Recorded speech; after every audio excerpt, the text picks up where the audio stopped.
Ultimately, stocks have been a bit unsteady over the last couple of weeks, so volatility certainly is part of that discussion. We are a little concerned that there might end up being some negative economic effect because of all this uncertainty. The good news is that not only has the market been fairly resilient, but the breadth within the market has been quite impressive, too. The U.S. is still front and center, so I think staying as domestic as possible is going to work. We could see investors step back a little bit. That might give you an opportunistic time to come into the market, a time to really kind of step in to that weakness. This is Bloomberg Surveillance with Jonathan Ferro, Lisa Abramowicz, and Annmarie Hordern.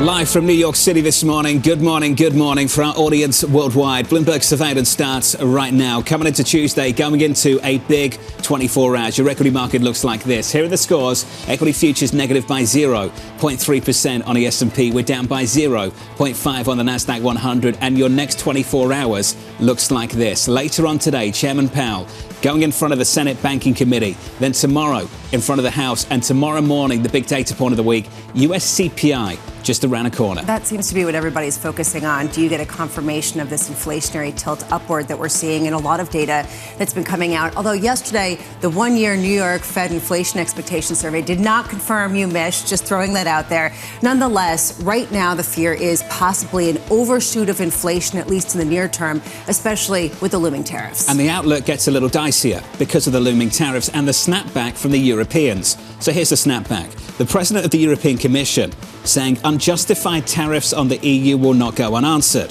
They will trigger firm and proportionate countermeasures. Well, let's see. Trump yesterday came through on what he said he was going to do, which is 25% on steel and aluminum. Those will go into effect March 12th. Basically, what we're doing is Trump going back to the playbook we had in Trump 1.0, which was expanding on these steel and aluminum tariffs. Some of them were kept in place by Biden. What is interesting here is that exemptions. He says there's going to be no exemptions. That means you, the European Union. Potentially there's one that could get an exemption. That's going to be Australia. But why his North Star? The United States has a surplus when it comes to Australia. I'm thinking about exemptions within the United States. So for domestic production, I understand the objective. We want to get it up for national security reasons and other reasons too. Understand all of that. I think we're all on the same page. This can really hurt downstream manufacturers. And the pushback from them over the next few weeks, I think, will be pretty loud and clear. Yeah, even though foreign steel isn't a huge portion of overall steel consumption in the United States, it is disproportionately used in the aerospace industry, in the auto manufacturing industry, in the energy sectors. To your point, it is going to be some of those sectors at a time where there's already quite a bit of policy uncertainty. They're going to be going to the president and saying, you want a pro-growth policy? This ain't it. So Chairman Powell's got set policy, right? He's got to come out in March and put out some new forecasts. What do you do? Mohammed Al-Arian's got a new column out today and he quotes Annmarie directly. Uncertainty is a feature rather than a bug. And it's going to be a feature of monetary policy for the next few years, potentially. Absolutely. 4 years, we're going to be living in uncertainty because at the end of the day, and I spoke to a source of one of these countries that is targeted by these latest tariffs, and they said at the end of the day, we do think Trump wants a deal. But how difficult is it going to be for the Federal Reserve, for Chair Powell in front of the senators today, in front of representatives tomorrow, when economists are saying that tariff risks can potentially mean higher inflation and higher grocery bills and higher everyday products for American consumers? Uncertainty isn't just something that's out there and is a whole host of feelings. Uncertainty affects how corporate executives plan their life, plan their company strategy. When you take a look at this index of policy uncertainty that Nick Bloom, a Stanford economist, put out, it was cited in the Wall Street Journal. He says it's rising to levels that we haven't seen since the pandemic, and this will have a suppressive effect on a lot of the growth and a lot of the deal making. We're already seeing that on some level. That's really the potential consequence of a feature and not a bug. Why does the start of this show often feel like the start of a therapy session with you? A bunch of feelings. Hold on a second. But that's essentially what people are dealing with right now. And every note I read is what you should be paying attention to and what you shouldn't be paying attention to, because there is so much noise out there that it can be overwhelming and numbing. I'm just throwing that out there. We'll spend this morning talking about your feelings. Equity futures on the S&P, negative by 1/3 of 1%. Coming up this hour, Your 60 Minutes looks like this. Daniel Morris of BNP Paribas as investors digest the latest trade tensions. Ed Mills of Raymond James as Trump raises tariffs on aluminum and steel. And Leslie Falconio of UBS as Fed Chair Jay Powell heads to Capitol Hill. We begin this hour with equities inching lower after President Donald Trump ordered a 25% tariff on steel and aluminum imports. And Europe pledging to retaliate. Dan Morris of BNP Paribas writing, despite tariff tumult, strong earnings are supporting equity markets. Equity volatility is actually below average. We can head to Europe right now and catch up with Dan Morris. So, Dan, the DAX so far this year is up about 10% year to date. What explains that, given some of the headwinds that could be on the horizon? Well, I think you need to think about it short-term and medium-term. I think if we, in retrospect, try to analyze what happened, because honestly, I don't think too many people were overweight European equities at the beginning of the year. We did initially get slightly better macroeconomic data, things a bit better for the manufacturing PMIs. We also have seen positive earnings revisions coming out of European analysts.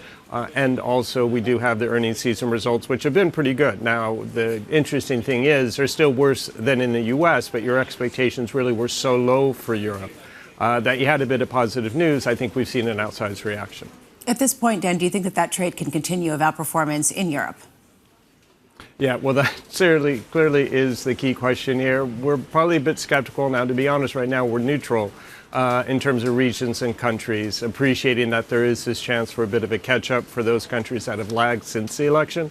But medium term, it is really hard to make an argument that doesn't favor the U.S. We talk about the tariffs, we talk about all these other risks, but there are a lot of other, we think, positive things going on. Again, fundamentally, it is about earnings.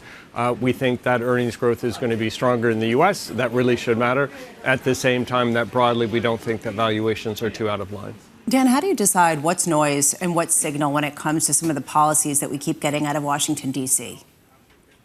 Well, I think one way to go about it, particularly if we think about tariffs, is to try to understand the framework. What are the objectives? So on one hand, we know Trump has already used tariffs simply as a negotiating tactic to achieve some other objective. So the point isn't to have tariffs for their own sake, it's to achieve something.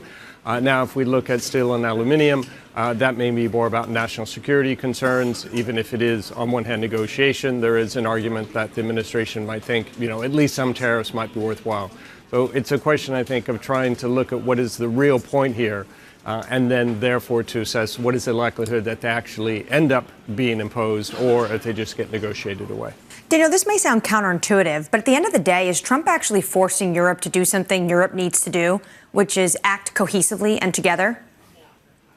Well, the line here is that Europe only changes when there's a crisis. I don't know if people would actually want a crisis just for the sake of change in Europe, but nonetheless, it arguably would be a positive impulse, particularly if you think about deregulation. There is, I think, a view among business leaders on the continent that there is a lot of regulation in Europe, and particularly when you see this very significant deregulatory push in the U.S., the gap between the two regions becomes even greater. And that has an impact on growth. So there is a rethink. You do hear this from the European Commission about how Europe achieves its own growth objectives. Well, not just deregulation, but Trump has another grievance when it comes to Europe. And of course, that's defense spending. Do you think potentially that could be one of the negotiating tools? And if that's the case, would you want to buy into some of these European defense manufacturers now?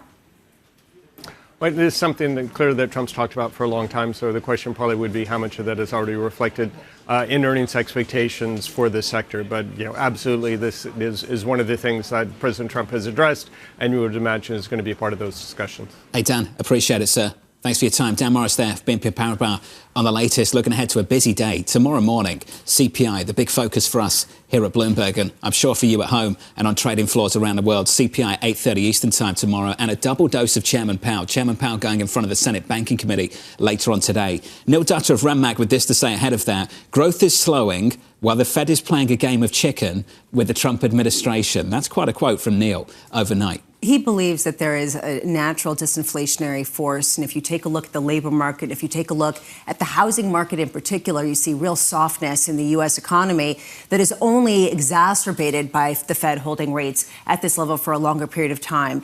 You can debate whether that's true. You can't debate the fact that the Fed right now seems to be on a path of cutting rates less often than people expected because of the tariffs and some of the potential inflationary policies. And how much is this latest tariff on steel and aluminum, these latest levies, going to be a massive headache for the Fed? Goldman Sachs this morning and overnight when the news came out. This policy impacts the cost of importing aluminum into the U.S., largely passed through to U.S. prices. No direct impact on the LME prices trading in London. These are threats. It's just a negotiation. I think people are still conditioned by the fact we avoided those tariffs on Mexico and Canada. These tariffs are happening. The 10% on China, it's on. It's happening. This tariff right here, it's going to be on. It's happening. It's going to be difficult to avoid. Well, when we ask that question, are these negotiating tactics or are these some kind of goal in and of themselves? People say yes, right? But on one hand, you do have some that are negotiating tactics. On the other hand, some of them are goals in and of themselves to separate the U.S. industry. If you take a look at market expectations for inflation 2 years and 5 years out, they have climbed to the highest levels going back at least to early 2023. The market is responding. Whether or not it's true, they're taking a signal from this. When you look at the U.S. biggest steel importers and aluminum importers, you can go line by line, country by country, and understand potentially if there's going to be carve-out or exceptions for certain countries, what Trump would want in response. So you can imagine all of these capitals, whether it's in Canada, in Bahrain, in India, in South Korea, are thinking, what can we do to acquiesce the president's concerns? And I bet they're doing that right now. So there are pockets of problems for sure. They're going to bubble to the surface in the next few weeks, the next several months. I keep going back to the equity market, though. Banks are still providing leadership. Banks are still rallying over the last month or so. And if you were worried about the US economy and problems emerging, that's not what I would expect to see in the financial sector. It also would be strange to see such incredible growth in the earnings that we've seen, which have been pretty strong all around. If you take a look at the banks, they're being supported by the fact that volatility tends to lead to more trading, but also you're starting to finally see the deals. And we saw that yesterday, that a number of deals were being announced. So people who are worried that the first month of the year was really a signal of what was going to come, not maybe the case, given the fact that those deals are in the wings and are starting to move. And banks are hoping we see a lot more of that, that's for sure. Equity futures this morning, and good morning to you. If you are just tuning in, down by about 1/3 on the S&P, with an update on stories elsewhere this morning. With your Bloomberg brief is Danny Berger. Hey, Danny. Hey, John. Just to recap the details on tariffs, President Donald Trump ordering a 25% tariff on steel and aluminum imports. The tariffs will go into effect on March 12th and will also include finished metal products. Speaking from the Oval Office, Trump insisted the move helps boost domestic production and bring jobs to the U.S. Gold has hit another record high. It traded above $2,942 an ounce before paring its gains after President Trump announced those tariffs on metals. Both Citi and JP Morgan have a forecast of $3,000 for gold this year. A group of investors led by Elon Musk offered to buy the nonprofit that controls OpenAI for $97.4 billion. OpenAI CEO Sam Altman responded on Musk's X, saying no thank you. Speaking to Bloomberg earlier this morning, Altman fired the latest shot in the war of words between the two. Probably his whole life is from a position of insecurity. I feel for the guy. You feel for him? I do, actually. I don't think he's like a happy person. I do feel for him. There's been no response from Musk on that yet. And that's your brief, John. Give it time. Give it time. Danny, thank you. More from Danny in about 30 minutes. Up next on the program, escalating trade tensions. Essentially, we're putting on a 25% tariff without exception on all aluminum and all steel. And it's going to mean a lot of businesses are going to be opening in the United States. So in just a few moments, we'll catch up with Ed Mills of Raymond James. In a few minutes' time, we'll catch up with Ollie Crook out of Europe on the latest threat to snap back. This is Bloomberg.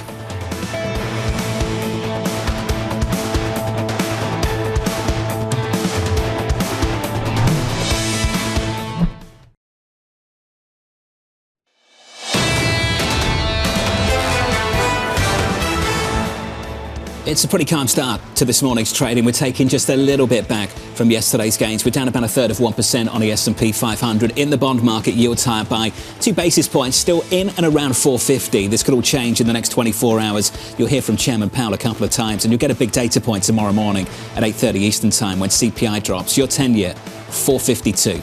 Under surveillance this morning, escalating trade tensions. This is the beginning of making America rich again. We were being pummeled by both friend and faux alike. Essentially, we're putting on a 25% tariff without exception on all aluminum and all steel.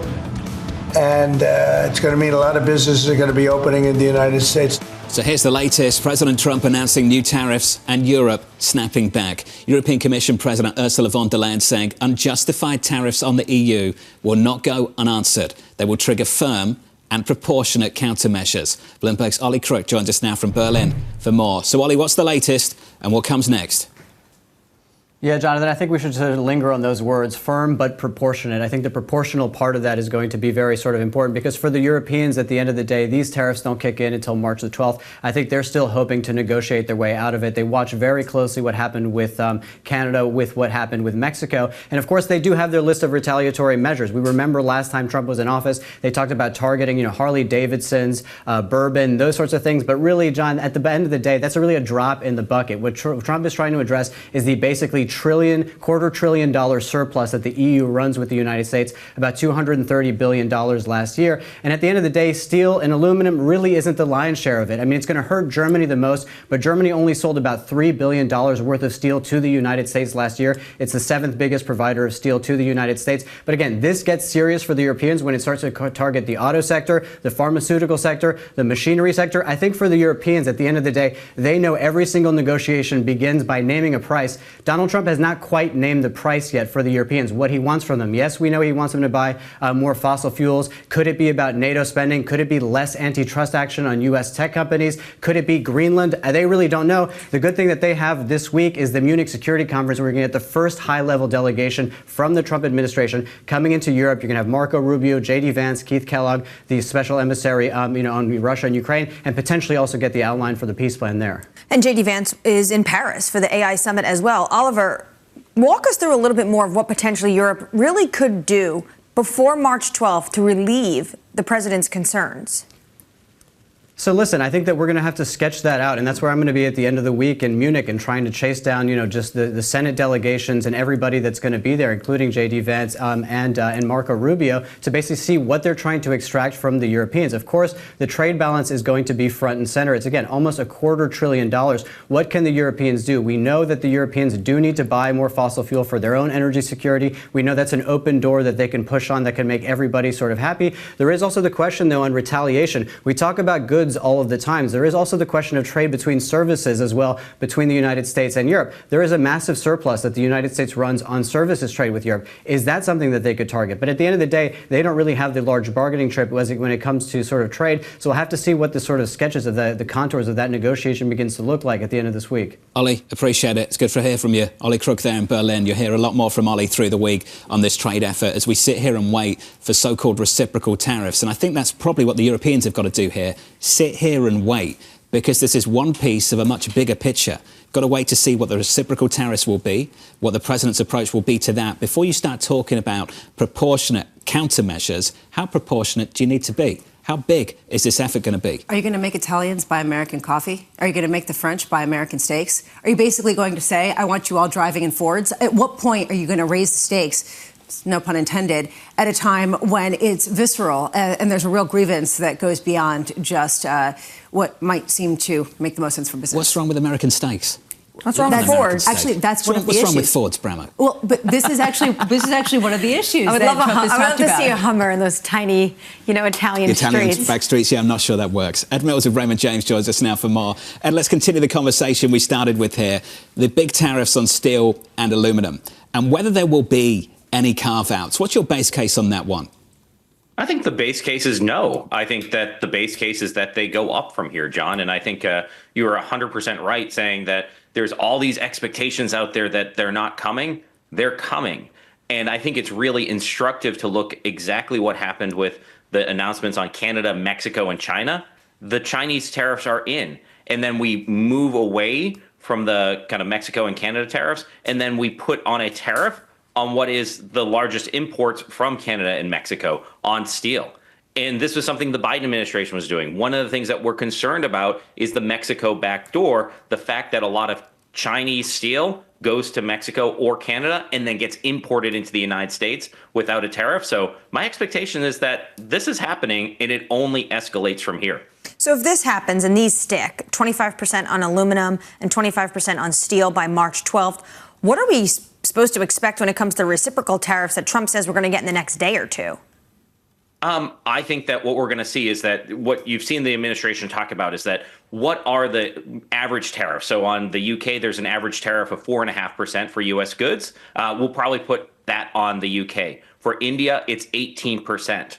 When I've talked to folks within the administration, when I've talked to folks who are the trade experts who worked for him previously, what they always tell me is that as long as the other country is willing to drop their tariffs to match our tariffs, then they don't go into effect. But that's a kind of a push here to make sure that what we get tariffed versus what they pay is exactly the same, Annmarie. So, Ed, who do you think's lining up to try to drop their tariff first?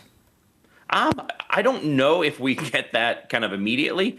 It does seem like India is top of the list, kind of within the focus of the Trump administration. I am certainly looking to see if kind of Europe is willing to do this. I do think when I've talked to other strategists and other folks who are informing foreign governments, one of the big concerns that I hear from them is that maybe they offer up something and then Trump embarrasses them, which is absolutely part of the negotiating strategy. You look back to 2018, we put steel and aluminum tariffs on in the first Trump administration.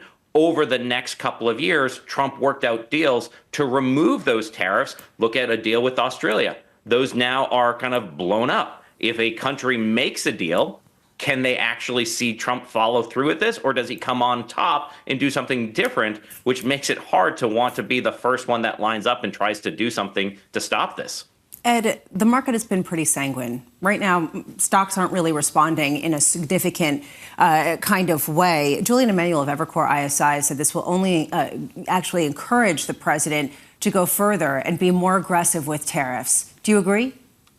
That's what we saw in the first term, Lisa. We saw that, whenever he was aggressive and the market was okay with that, he doubled down, he tripled down. It was only when the market sold off 10 to 15% where we would get kind of a tweet out there or a statement that there was progress being made. That would be my expectation again. We've entered into a new Trump put on the market, which is let's look at what's going on within the bond market. If we see yields kind of on the long end of the curve really start to blow out, that would be a binding constraint from him. But certainly to the extent that there is not a negative reaction, he feels emboldened. And this is one of the problems with the market right now is that they lived through Trump 1.0 and therefore have this expectation that if it gets bad, he reverses course. And so we're kind of stuck in this feedback loop of no one wants to be the first person to sell because there's going to be a reversal. And therefore people are kind of sticking with this a lot longer than they normally would. But that threat doesn't mean it's gone away. So you think, Ed, that when people realize that these tariffs are for real, that there actually will be a whole host of pressure that maybe we're not seeing right now because people aren't taking things seriously. Is that right? I think that is right, but I would layer in, let's see what else is happening. So in the first term, there was a massive push for deregulation, or that was one of the stories, and that didn't get realized. We've already seen this week a takeover of the CFPB. We have an aggressive action to try to shut that down. That's greater than any regulatory action that was taken in his first term, and we're already only in the first month. So if there is those deregulatory tailwinds, if the Trump tax cuts get made permanent, if they add to those Trump tax cuts, if the dollar remains strong, if exports kind of are rebounding because of these trade kind of restrictions, then the market can hold in there. But if it is tariffs and only tariffs and we have inflationary pressures and the 10-year blows out, the Fed is thinking about raising rates, that's when we have the negative market reaction. Ed, appreciate your time, sir. It's good to see you. Ed Mills there of Raymond James. Chairman Powell going in front of the Senate Banking Committee a little bit later on. Clues in the name. I think we might get more questions on banking and regulation than we will, perhaps, on monetary policy. Do you get a sense that they are for stripping out the CFPB and deregulating a banking sector that has been one of the priorities of this administration? I'm going to guess there's one senator that's unhappy about that.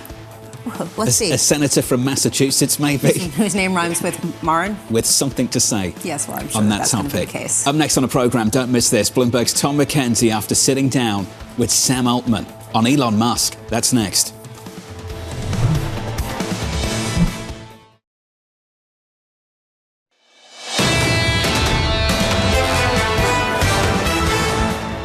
Here's a quick snapshot of the equity picture so far this Tuesday morning. Good morning to you all. Equity futures declining by just a third of 1% on the S&P. We're negative by 0.4 on the Nasdaq. We're down 0.5 on the Russell 2000. The small caps just a little bit softer. In the bond market, 2-year, 10-year, 30-year, expect plenty of action here in the next 24 hours or so. 452 on 10s, on 2s, 427.70. The data starts tomorrow morning. CPI, then on to PPI Thursday, then on to retail sales on Friday. Before we get there, got to talk about some bond supply, don't we? I can see you getting excited. Yeah. Is it 3s today, 10s tomorrow? Yes, there are $58 billion of 3-year notes today at 1 p.m. There's $42 billion of 10-year notes on Wednesday, and there's $25 billion of 30-year bonds on Thursday. What's interesting is that these might not be interesting, and I know that sounds tautological, but Max Kettner of HSBC said there's a lot of noise, ignore the politics, ignore DeepSeek, pay attention to the Treasury refunding announcement that didn't shift the total size of the auctions because that lack of supply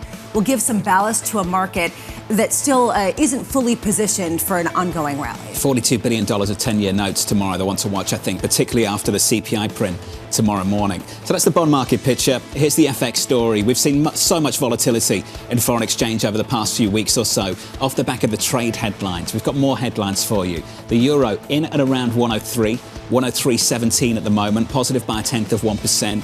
This is just getting started. I think we have to keep taking a step back here. This is week 4 for the Trump administration. He's put tariffs on steel and aluminum, telling us there will be no carve-outs. The Europeans are saying we'll get ready with countermeasures. This is only just getting started. We don't know what reciprocal tariffs look like. The president's been taking aim consistently at European autos. I'd like to see what's going to happen there in the next several weeks too. Annmarie and Ollie were talking about how there's no off-ramp that we can see right now. And I think that's the main issue, is that people don't understand what the ask list is. So you can't really frame this as a negotiation or whether this is an end goal in and of itself, because we don't have an understanding of what the parameters are. And that, I think, will be more instructive. The ask is, I want to sell more European autos, or rather US autos in the European auto market. I mean, that's the ask, isn't it? And you can't negotiate that away. That's not like the southern border issues or the northern border issues, if there are any, between Canada and Mexico, respectively. They could potentially drop taxes. They could potentially drop tariffs. They could potentially run a forward ad, every half hour on their local channel. I mean, there are things that they can do to really bolster. On state TV. Yeah, exactly. Yeah, start running commercials at Ford and GM. Yes, exactly. Okay. Ram. That's one idea. I'm not sure you can do that. On our radar this morning, President Donald Trump ordering a 25% tariff on steel and aluminum imports, set to take effect on March 12th. European Commission President Ursula von der Leyen responding, saying, quote, unjustified tariffs on the EU will not go unanswered. Elsewhere, Fed Chair Jay Powell heading to Capitol Hill for his semi-annual testimony. Powell appearing before the Senate Banking Committee today at 10 a.m. Eastern Time, followed by the House Financial Services Committee tomorrow. I mentioned this briefly about 5 minutes ago. Worth going back over. Typically, we go into this and we talk almost exclusively about what he might or might not say about monetary policy.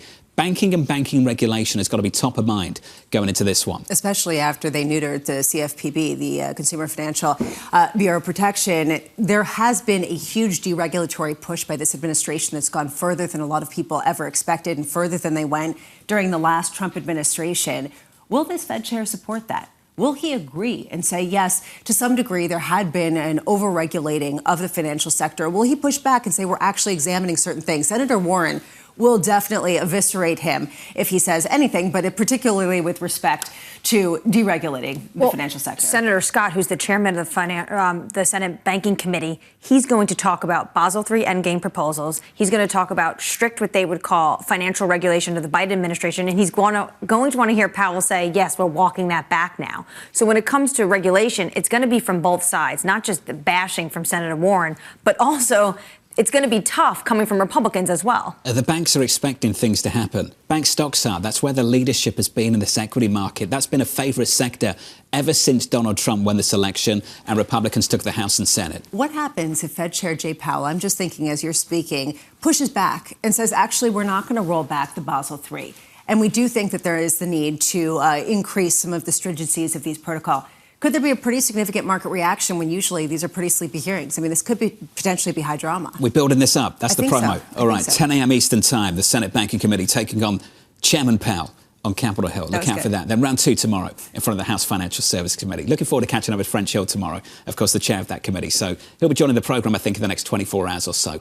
Elsewhere, President Trump saying he's spoken with Chinese President Xi Jinping since his inauguration, without specifying what conversation actually took place. The two previously spoke on January 17th when they discussed trade, TikTok and fentanyl. Not the first time he's talked about speaking to a foreign leader without any real confirmation as to when this happened or if it indeed did happen. That's right. This is happening now with Xi Jinping, and it's also happening with President Putin when you see his team obfuscate about when potentially this call would have taken place, why there's no readout, and then you go to the foreign government and you ask about it, and they're also slightly a little bit confused. Here's what Trump had to say, though, yesterday. His people come in all the time. I would love to know who are Xi Jinping's people that are coming in all the time. I was there at the White House last week. I didn't see, the ambassador to China walking in and out of the West Wing. And then he says we have a very good personal relationship.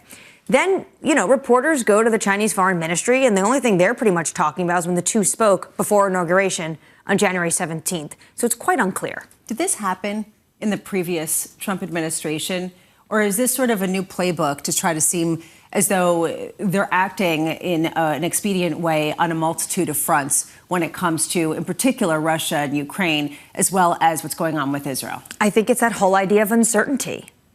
Foreign leaders might pike up and say, what is he talking about? Were we supposed to have a call? What is he trying to get at this time? Also, I think he's trying to prove to the American people, look, I'm firing on all cylinders. I'm everywhere, doing everything all at once, trying to solve problems. The issue is, it would be good to have clarity on what kind of conversations are taking place.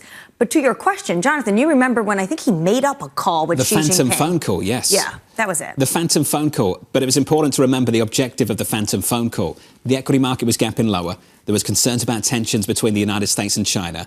So the President of the United States came out and said this was a call between him and the Chinese leader. The Chinese never confirmed that call ever took place. But the signal we took away from that was something that ultimately the President worried and cared about what was happening in the equity market. Now, I don't know if you want to take away from this that he's trying to suggest that talks are ongoing, things are okay between us and the Chinese, as ultimately he ramps up the pressure with real action by putting extra tariffs on them. Part of the issue is the real action and the anger seems to be directed not at China, which is the irony of this whole thing. It's directed at Canada and Mexico and Europe. And so you have to wonder where this call came from in terms of a messaging signal at a time where we're not worried about Xi Jinping in China. We're more worried about what Ursula von der Leyen, how she's going to feel about her auto sector. So it's a very different scenario to talk about. Do you want to talk about feelings, real feelings? Let's get you some real drama, some tension. Please, I think that's going to... Story of the morning so far. Tensions rising in the AI arms race. A group of investors led by Elon Musk making a $97 billion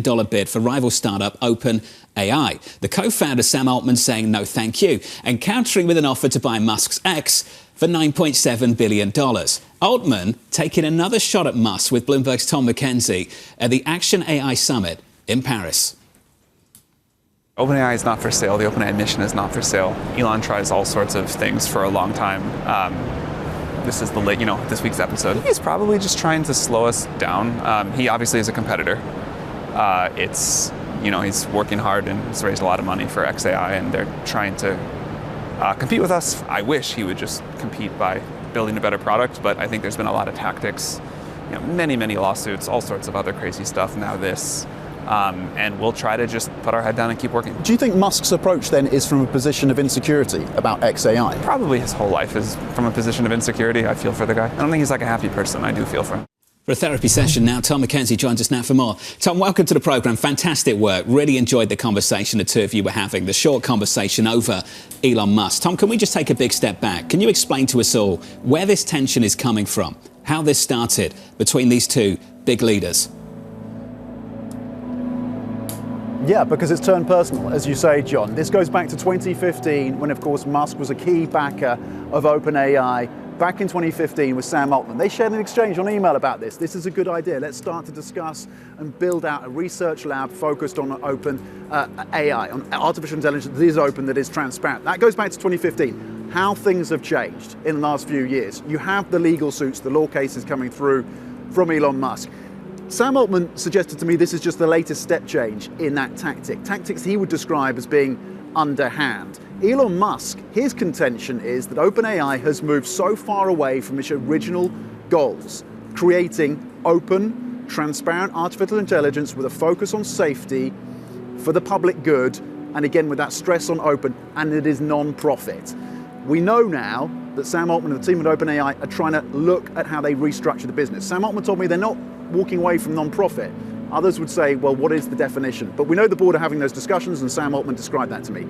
But what this reminds us, this is becoming very personal between Elon Musk and Sam Altman. It's also a reminder that this is about control. Who controls the most sophisticated technology in our hands right now and the direction of travel at the locals, at the startup level, but also at the national and sovereign level. And that is a story that's playing out here in Paris. When you talk about how it's becoming personal, Tom, one thing that stuck out to me is how rare this felt, that a lot of people are not really hitting back at Elon Musk or any of Donald Trump's proposals because they're worried about retribution. Can you give a sense, especially at that conference, how rare it is to hear somebody out loud actually rebuke one of the people who are really setting policy in the United States? That's a really interesting point. It is rare. In fact, Sam Altman's the only person I've heard come out and publicly rebuke Elon Musk. And I asked him, are you worried about the proximity that Musk has to President Trump? And he said, maybe I should be more worried than I am. I'm heads down. I try and get up in the morning and just build product.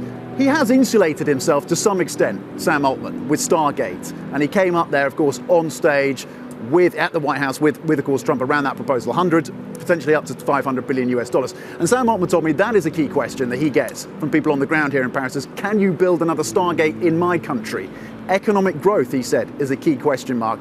And of course, I asked him about DeepSeek and the Chinese challenge. You were just talking about the call between President Xi Jinping and President Trump, if or whenever that happened, if it happened. Certainly China has reminded, DeepSeek has reminded participants on the ground here that China is a competitor. Whether or not they achieved the results they did in the measures that they claim to have, its bottom line is China is a competitor, and that has woken people up here on the ground as well. Tom, did you get a sense, is he more concerned about Elon Musk with his business or DeepSeek?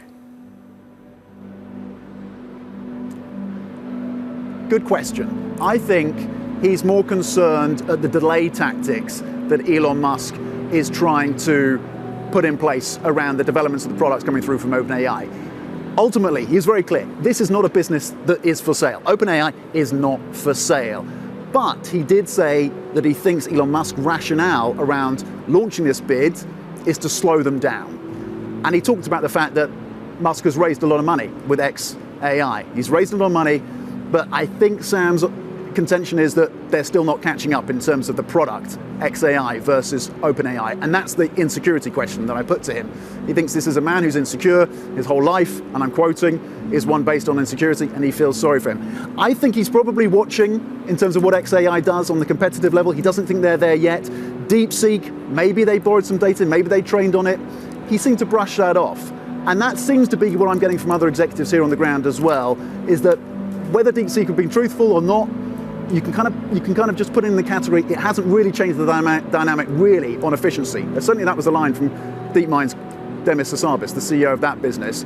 But what it does do is accelerate the shift to OpenAI from closed AI. Hey, Tom, great reporting as always, sir. Bloomberg's Tom McKenzie, helping to lead our coverage of the tech sector over in Europe. Look out for more from Tom through the week, and look out for that interview. We'll post the full thing on Bloomberg.com very shortly. Some real tension between those two guys at the moment. I just can't get over the fact that you said now for the segment where we talk about our feelings. Then the spa music started playing. Just, this gentle, relaxing, sort of contemplative music in the background as he talks about insecurity and feelings. So, this is where we're at right now. And it's sort of interesting that, we're all talking about this at a time when it's become very personal between a lot of leaders of the tech sector, but also just more generally in the United States. If we get any commentary from Elon Musk this morning, of course, we'll bring that to you. Let's get you an update on stories elsewhere. With your Bloomberg brief, let's cross over to Danny Berger. Hey, Danny. Hey, John. President Donald Trump told Israel to call off its ceasefire with Hamas unless all Israeli hostages are freed by midday on Saturday.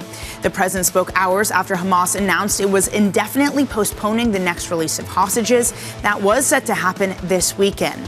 Now, elsewhere, the president also made comments about his vice president.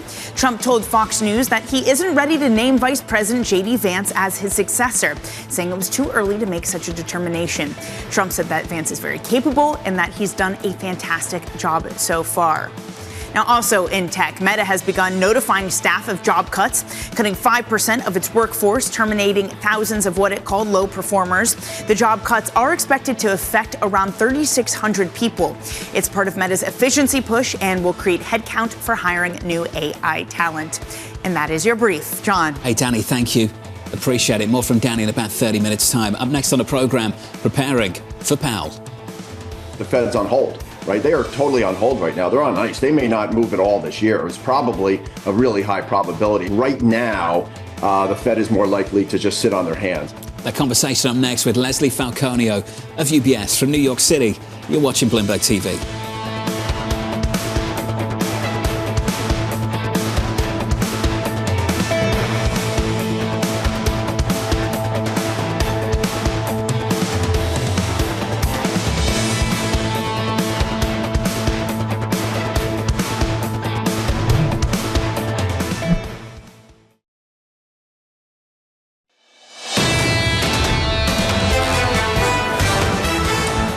So here's the state of play.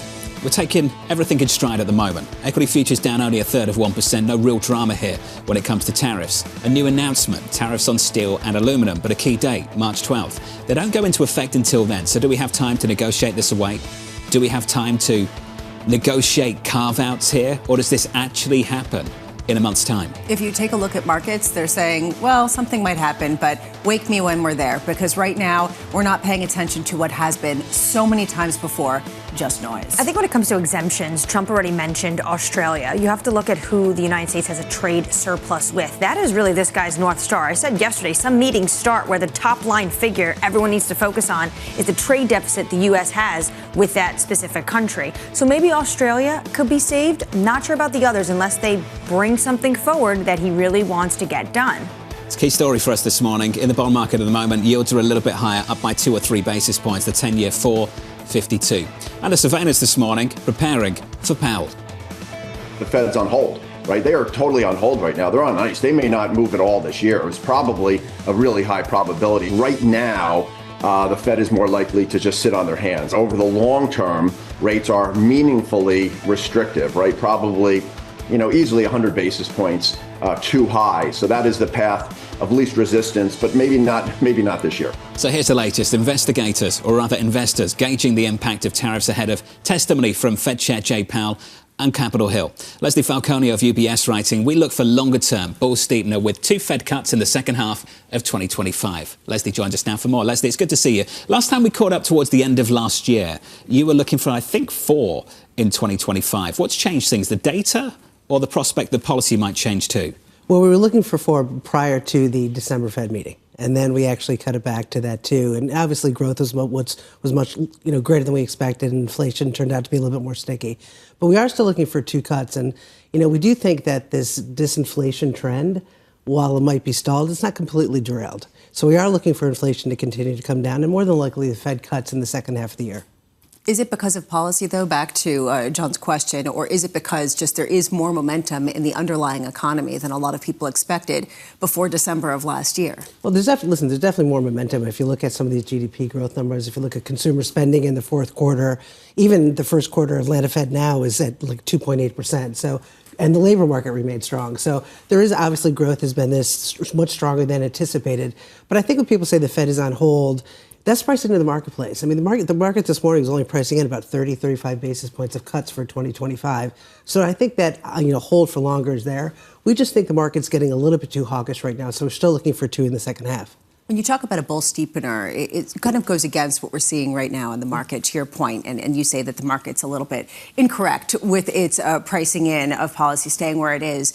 There is this belief that in the short term, in 2-year and 5-year types of time frames, you're going to see inflation move up because of tariffs, because of policy, but over the longer term, you will see inflation come back down and you'll see this sense of slower growth. Do you reject that narrative, that scenario? I don't. I think the market's doing exactly what we expect it to do. I mean, the bull steepener won't come until the Fed actually cuts. Having this flatter right now is what you would anticipate, given, the tariffs that we're seeing, the fact that you mentioned earlier inflation expectations, and the break-evens, which is exactly the floor plan that we saw from Trump 1.0. So what happens is you have these inflation expectations rise, they take the cuts out, 2-year goes up, the curve flattens. But the latter part, when you actually see some of the growth impact, the Fed cuts and you bull steepen. So I think the path is exactly what we would expect. But what if you do see material inflation with all these tariff concerns, but then also a tighter labor market potentially because of what Trump is doing on the immigration front? Is that what could upend your thesis for 2 cuts in the back half of the year? Yeah, I mean, we're not looking for a stagflation scenario. I mean, I think that, the Fed is going to look at that long-term inflation scenario, which has been, fairly anchored. We don't think that inflation is going to stay as sticky as what people think. We do think this is one-time price increases that the Fed does look through.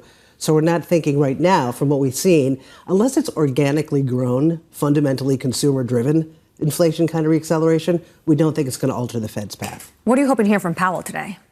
I don't think we're going to hear very much. I think he's going to be questioned about inflation. There's no question. But remember, I mean, even in the December meeting, they pushed their target of 2% from 26 to 27. So they've pushed that out, right? And I think he's explained enough in terms of the recent commentary, which, I mean, the last Fed meeting was very, boring in my opinion. He's going to wait for the data. He's going to see what happens in terms of inflation. But I don't think that he's really going to alter his rhetoric that what we saw in the last Fed meeting. When it comes to tariffs, I think a lot of economists would agree with you. A lot of economists on Wall Street that the Federal Reserve would choose to look through any price level impact and see it as a one-off. What would constrain that is an important question, though, and Deutsche Bank say the following. Their ability to do so could be constrained if inflation expectations begin to rise and or the labour market re-emerges as an additional source of inflationary pressure. Have we had any evidence of that, seen any evidence of that in the data we got on Friday, on UMich, and in the jobs report? Listen, the wage data that we got on Friday was actually stronger than expected, and I think when you think about the policies as a whole, we don't know the impact of, say, immigration, what that might have on the labor market or inflation. We don't know what some of these policy impacts are going to be. But we're still looking for, in our opinion, the labor market to stay strong and growth to stay above trend.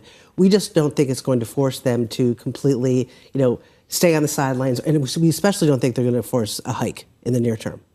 Constraining the bias to ease versus forcing a hike are two separate things, I think. Constraining the bias to ease, I think, would be sufficient to spook investors, which is why I think this price action that we got on Friday was so material off the back of what we saw in UMich, together with the wage report, the hotter-than-expected wages with inflation expectations inching higher, albeit not confirmed by the New York Fed's release yesterday. It's enough, it's sufficient just to keep people on edge. Because there's no reason for the Fed to move. Right now, there has been no data that would really push the Fed off the shelf, where they're very happy to remain out of the fray, out of the political noise, and just saying pretty much nothing and being really boring. And so I think ultimately what you're going to get, and I think that your point is a salient one, which is the removal of the option of cutting or the potential for cutting is enough to spook this market.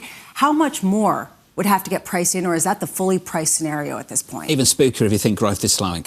And Neil Dutcher of Renmac does. Neil writing this, and I repeated this a little bit earlier, so I'll share it with you again in case you missed it. He thinks growth is slowing. He's worried about that. I was reading his note that he put out yesterday, and he thinks growth is slowing while the Fed is playing a game of chicken with the Trump administration. That's problematic if you believe that's the case. You can tell a different story depending on what sector you look at. He's looking at the housing sector, but you listen to what McDonald's said yesterday. They actually had an okay outlook. You saw a rally because they outperformed based on non-U.S. sales, but they said low-income consumers in the U.S. are still under pressure.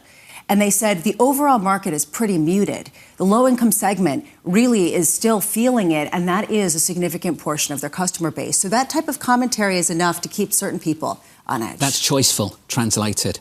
That's some real detail. I hate the word choiceful. I hate it too. That's the detail that I think we need to hear from these companies. Leslie, it's good to see you, as always. Thanks for being here. Leslie Falconio there of UBS. Up next on the programme, we'll catch up with Stuart Kaiser of Citi, Bloomberg's Tyler Kendall, David Tinsley of the Bank of America Institute, and Kit Juice of SocGen on the latest out of Europe. The surprise so far, European outperformance in the equity market. Can that continue?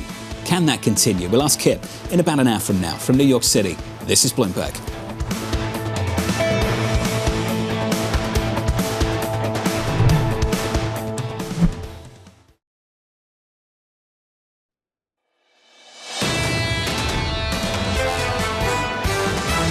When we think about the potential for price impacts from something like a universal tariff, they could be quite large. Some of the tariffs, they get put on and they just stick around for a while. The Fed is probably going to stay on hold because they don't have a clear picture of where that's going. We think that the Fed is likely not done with its rate cutting path in this cycle. Taking a high quality approach at the factor level, I think that's the best way to navigate through this. This is Bloomberg Surveillance with Jonathan Ferro, Lisa Abramowicz, and Annmarie Hordern. Equity futures on the S&P just about negative by 0.2% on the S&P 500. The second hour of Bloomberg Surveillance starts right now with equities just a little bit softer, going into quite a big 24 hours. Chairman Powell twice, once in front of the Senate, then in front of the House. He'll be on Capitol Hill facing a grilling. Big one. Down in the nation's capital. It's never really a grilling. We'll see what we get a little bit later. Then tomorrow morning, it's US CPI. Inflation in focus in a big way over the last week. Inflation expectations in the UMich survey on Friday just creeping a little bit higher. And the complaint you're hearing from consumers right now, consistently, actually, is about tariffs. And we got more tariffs overnight. Prospect of 25% on all steel and aluminum and the possibility of retaliatory tariffs coming from the European Union in particular. All of this goes to explain why we're seeing shorter-term inflation expectations in the market tick upward. You can see that in the 2-year and the 5-year inflation break-evens, and those are both at the highest levels in about 2 years. That's leading some people to think exactly to your point, John. This is going to take away the need for the Fed to cut rates at any point in 2025. I don't know about you, but 4 weeks into the administration, I'm already losing track of key dates. So this one's March 12th, right? March 12th for tariffs on steel and aluminum. So we've got about a month to work out whether we can negotiate this away or secure some big carve-outs for some downstream manufacturers who might be pretty disappointed about this announcement. Well, it's a great point you made last hour, and this is what happened during Trump 1.0. This is what the Wall Street Journal editorial board talks about today, which I'm sure Trump is going to take aim at. He gets very annoyed with these editorials, but they say is the strategy to harm U.S. manufacturers and workers, and they go on to talk about a company which produced roughly half of the nails made in the U.S., and after those steel tariffs took place in Trump 1.0, its sales plunged, and they had to lay off individuals. And then some people quit because the factory is going to have to close. Guess what happened at the end of the day? The Commerce Department came out and said, okay, you get an exemption because this is so important to the manufacturing base that actually the Trump administration is trying to boost. I'm not going to editorialize. I'll let the Journal do that. It's just a statement of fact. More people work for downstream manufacturers than they do in steel production. There will be trade-offs. There always are, and this is going to be a trade-off if they go in this direction. Back in the 2018 period, to Anne-Marie's point, you saw industrial employment actually fall, and you saw industrial production in the U.S. fall after the implementation of certain tariffs. Is this time different if there are no carve-outs, if there is a more comprehensive plan? A lot of people are trying to understand this, but you have already Deutsche Bank coming out and increasing their expectation for CPI and just inflation more generally, should these tariffs come to fruition in their full form. So the Europeans have got a lot to say, and the European Commission President Ursula von der Leyen had this to say: unjustified tariffs on the EU will not go unanswered. They will trigger firm and proportionate countermeasures. Now, I'm interested in the word unjustified versus justified. If you've got a 10% tariff on American autos and the US has a 2.5% tariff on European autos, are they justified to come up to 10? Can we have that conversation? Is that conversation available over the next few weeks? It would be really great to know that. It would be great to know what was on the table to really take down the pressure, or what a justified tariff actually means. We don't know. It's a good point. And it's not fair to say, look, tariffs are bad and they're necessarily going to destroy economic growth, because tariffs went on during the first Trump administration. They stayed on through the Biden administration. And some people, including some of the big bank executives, say selective tariffs make a lot of sense. Question is, how do you come up with a framework as a business owner to understand what's going to get implemented and how it's going to trickle down? Autos is one sector that's a huge gap when it comes to the tariffs. Then there's also farm products, another big gap when it comes to what Europeans put on U.S. farm products. These are grievances the president has. Another thing Oliver talked about, which I think is very timely. You have J.D. Vance right now, the vice president in Europe. You're going to have General Keith Kellogg going to the Munich Security Conference. Marco Rubio, Secretary of State. Maybe there's something to be said about energy and the industrial complex as well. What did Macron say yesterday? Plug, baby, plug. Did you see that? Oh, I didn't see that. He quoted the president, drill, baby, drill, and he said, we can plug, baby, plug. I don't think it landed. It did not land. It was bizarre. It was absolutely. Oh, you can have a look. It's absolutely ridiculous. How does the president of France think that electricity is produced? And does he not think that Europeans need to take a more pragmatic approach to energy production? It's actually a really good point. I mean, drill, baby, drill is you stick a drill in and you get oil out. Plug, baby, plug. You don't just plug it into the wall and then energy gets created. When it comes to energy, who are they going to buy LNG from over the next few years? Plug it into the wall. I wish that wasn't a presentation. I wish it was a sit-down interview and someone was actually there asking questions about that, but I'm not sure that's catching on. Equity futures on the S&P right now negative by 1/3%. Coming up this hour, Stuart Kaiser of Citi, ahead of Chair Powell's testimony. David Tinsley of the Bank of America Institute on the state of the US consumer, and Kit Juckes of SocGen as the EU says it will counter Trump tariffs. We begin this hour with stocks a little bit lower, going into Fed Chair Jay Powell's congressional testimony and Wednesday's CPI print. Stuart Kaiser of Citi writing, higher and harder to predict inflation would be modestly negative for stocks. The impact of that data may be muted by the FOMC's positive inflation messaging. Stuart joins us now for more. Stu, good to see you. Hey, good morning. Does Chairman Powell have a positive story to tell today?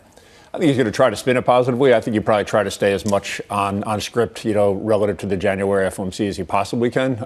They do take, UMISH seriously, which is a little surprising to some people when they hear that, but they do take that seriously. The wages data he's going to have to acknowledge. But I think in general, they're going to, repeat the strong underlying growth narrative, strong Atlanta GDP, unemployment rate, looks good. And, they've been very selective about which inflation metric they choose to make sure it's the best of the bunch. So, yeah, I would expect them to try to spin things pretty positive. Let's be selective. Let's take the data from Friday. Wages a bit hotter than expected. Average hourly earnings came in with an upside surprise. Then we had UMISH, the outlook for inflation ticking higher, consumer sentiment a bit lower at the same time. When you take those data points, is that sufficient to constrain the easing bias that he still communicated at the last news conference?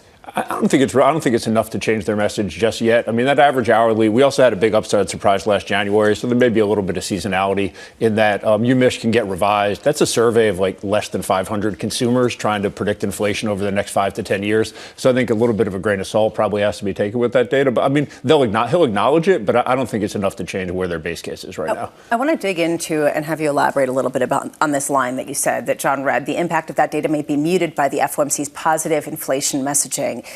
How much do you think this market is baking in the expectation that this Fed has an easing bias that is going to overcome any one-off noisy inflationary print like what we got on Friday? Look, I mean, the market's pretty much been pinned at 2 cuts for the rest of the year for, the last month or so. Right now, the market, I think, is seeing the incoming data. It's hearing what the Fed is saying, and they're taking that, at face value and trying to keep it in place. I think the market believes the Fed has a cutting bias. I think, to your comments earlier, the thing that's going to get them off that cutting bias that's going to be negative for markets is inflation data. I just don't expect the Fed to really raise that red flag just yet. So, yeah, I think the market is bought into 2 cuts this year, the same way the Fed is. Does inflation data over the next 2 to 5 years really affect what the Fed does now versus, say, a 10-year inflation expectation? Because we are seeing 2-year and 5-year inflation expectations tick up in market expectations. Yeah, I mean, the 2 and the 5 are probably moving a lot because of the tariff risks. The question is going to be, does the Fed look past that and assume this is just a one-off or sort of step function? You don't change policy to deal with sort of a one-off price impulse. In that case, I think your real risk is, do you get a feedback of retaliatory tariffs? And I think that is the thing that would probably really change the Fed's stance most directly, is if China and Europe start to, play tit for tat on the tariffs and you start to now get something that is more than just a one-off. It looks like something that might be persistent and larger than the market expected. In the meantime, people are looking through this, and you're seeing this broadening out in the equity performance, with some of the stocks performing best that are more susceptible to the idea of the Fed not cutting rates as expected. Do you think that can continue if you do get some sort of upside surprise in inflation? Or do you think that is really subject to potential disruption? It's definitely subject to disruption. I think, it feels like the market, since the FOMC, has traded kind of higher for longer again, which is what we were trading in the first half of last year. That was generally not good for smaller cap stocks. It was not good for lower quality stocks. It was really something that benefited large cap and growth, which is the part of the market that we still think, you should be invested in. So, yeah, I think there is a risk there that you sort of had. The Trump sentiment trade really was, let's get into these smaller cap, lower quality stocks. Unfortunately, those stocks don't work well in a higher for longer environment, or at least the market has told you we're not going to own those in a higher for longer environment. So I do think there's some friction there, and I think that broadening out, if you were to get cuts priced out, especially from an inflation reason, would really be negatively impactful on those types of stocks. Yeah. From a policy standpoint, if you want to see the market broaden out, do we need to talk more about what's going on the other side of Pennsylvania Avenue, which is the tax cuts, deregulation?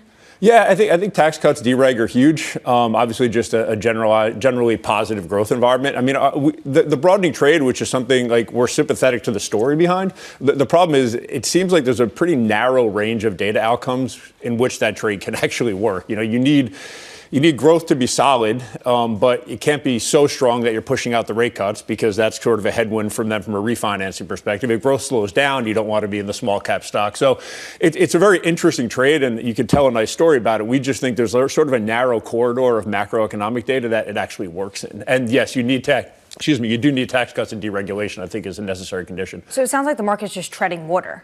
What do you do? From our perspective, you want to be in large cap and growth as sort of your core position, and then you need to trade the themes and the sectors that are most impacted by this. The problem is the narrative flips and flops, every day. So it's kind of I would say that's going to be the case for 4 years. I agree, and John said 4 weeks into the administration. I think it's more like 2, but no, I think that's the case. And people are getting a reminder of what it's like. We highlighted in our weekly over the weekend. Mondays are now back in play. You can't carry risk into the weekend either. So, I think you have to have your core position. I think investors are actively trading event risk.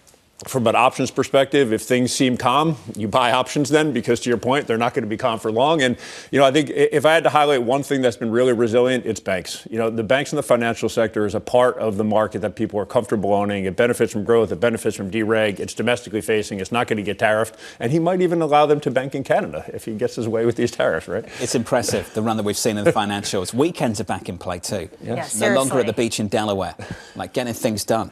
It's been so busy the last few weeks. It's been remarkable. And most journalists now are working weekends, so. I don't feel sorry for the people who've got to work the weekend after the 4 years they just had. It's fair. It's a fair point, John. I'll leave that one there. Stuart Kaiser of Citi is going to be sticking with us. Stuart, it's good to see you. Let's get you an update on stories elsewhere this morning with your Bloomberg brief. Here's Danny Berger. Hey, Danny. Hey, John. The Trump administration has challenged a judge's order blocking Doge from accessing Treasury payment systems. The DOJ argued the judge's order prevents Treasury Secretary Bessent from doing his job. A hearing on a longer-lasting injunction against Doge access is set for Friday. Meanwhile, Morgan Stanley is looking to sell $3 billion of debt related to the X social media platform. The bank led a sale of more than $5 billion of the debt last week, with investors betting on Elon Musk's close ties to the White House. The current tranche is expected to price at 98 cents on the dollar or more and pay an interest rate of 9.5%. The Philadelphia Eagles Super Bowl win over the Kansas City Chiefs drew a record TV audience. Initial figures from Fox show 126 million viewers tuned into the game. That's a 2.1% increase from last year. This was the first time the big game was available on a streaming service. 13.6 million viewers watched via Fox's free service, Tubi. And that's your Bloomberg brief. John. Just fantastic numbers, Danny. Appreciate it. Thank you. More from Danny in about 30 minutes. Up next on the program, more tariffs on the way. We'll be talking about other subjects like cars. We'll be talking about drugs and pharmaceuticals. We'll be discussing chips. America is going to be stronger than it ever was before. There's a lot to play for, that's for sure. Bloomberg's Tyler Kender will break it down live from Washington, D.C. in just a moment. From New York City, good morning.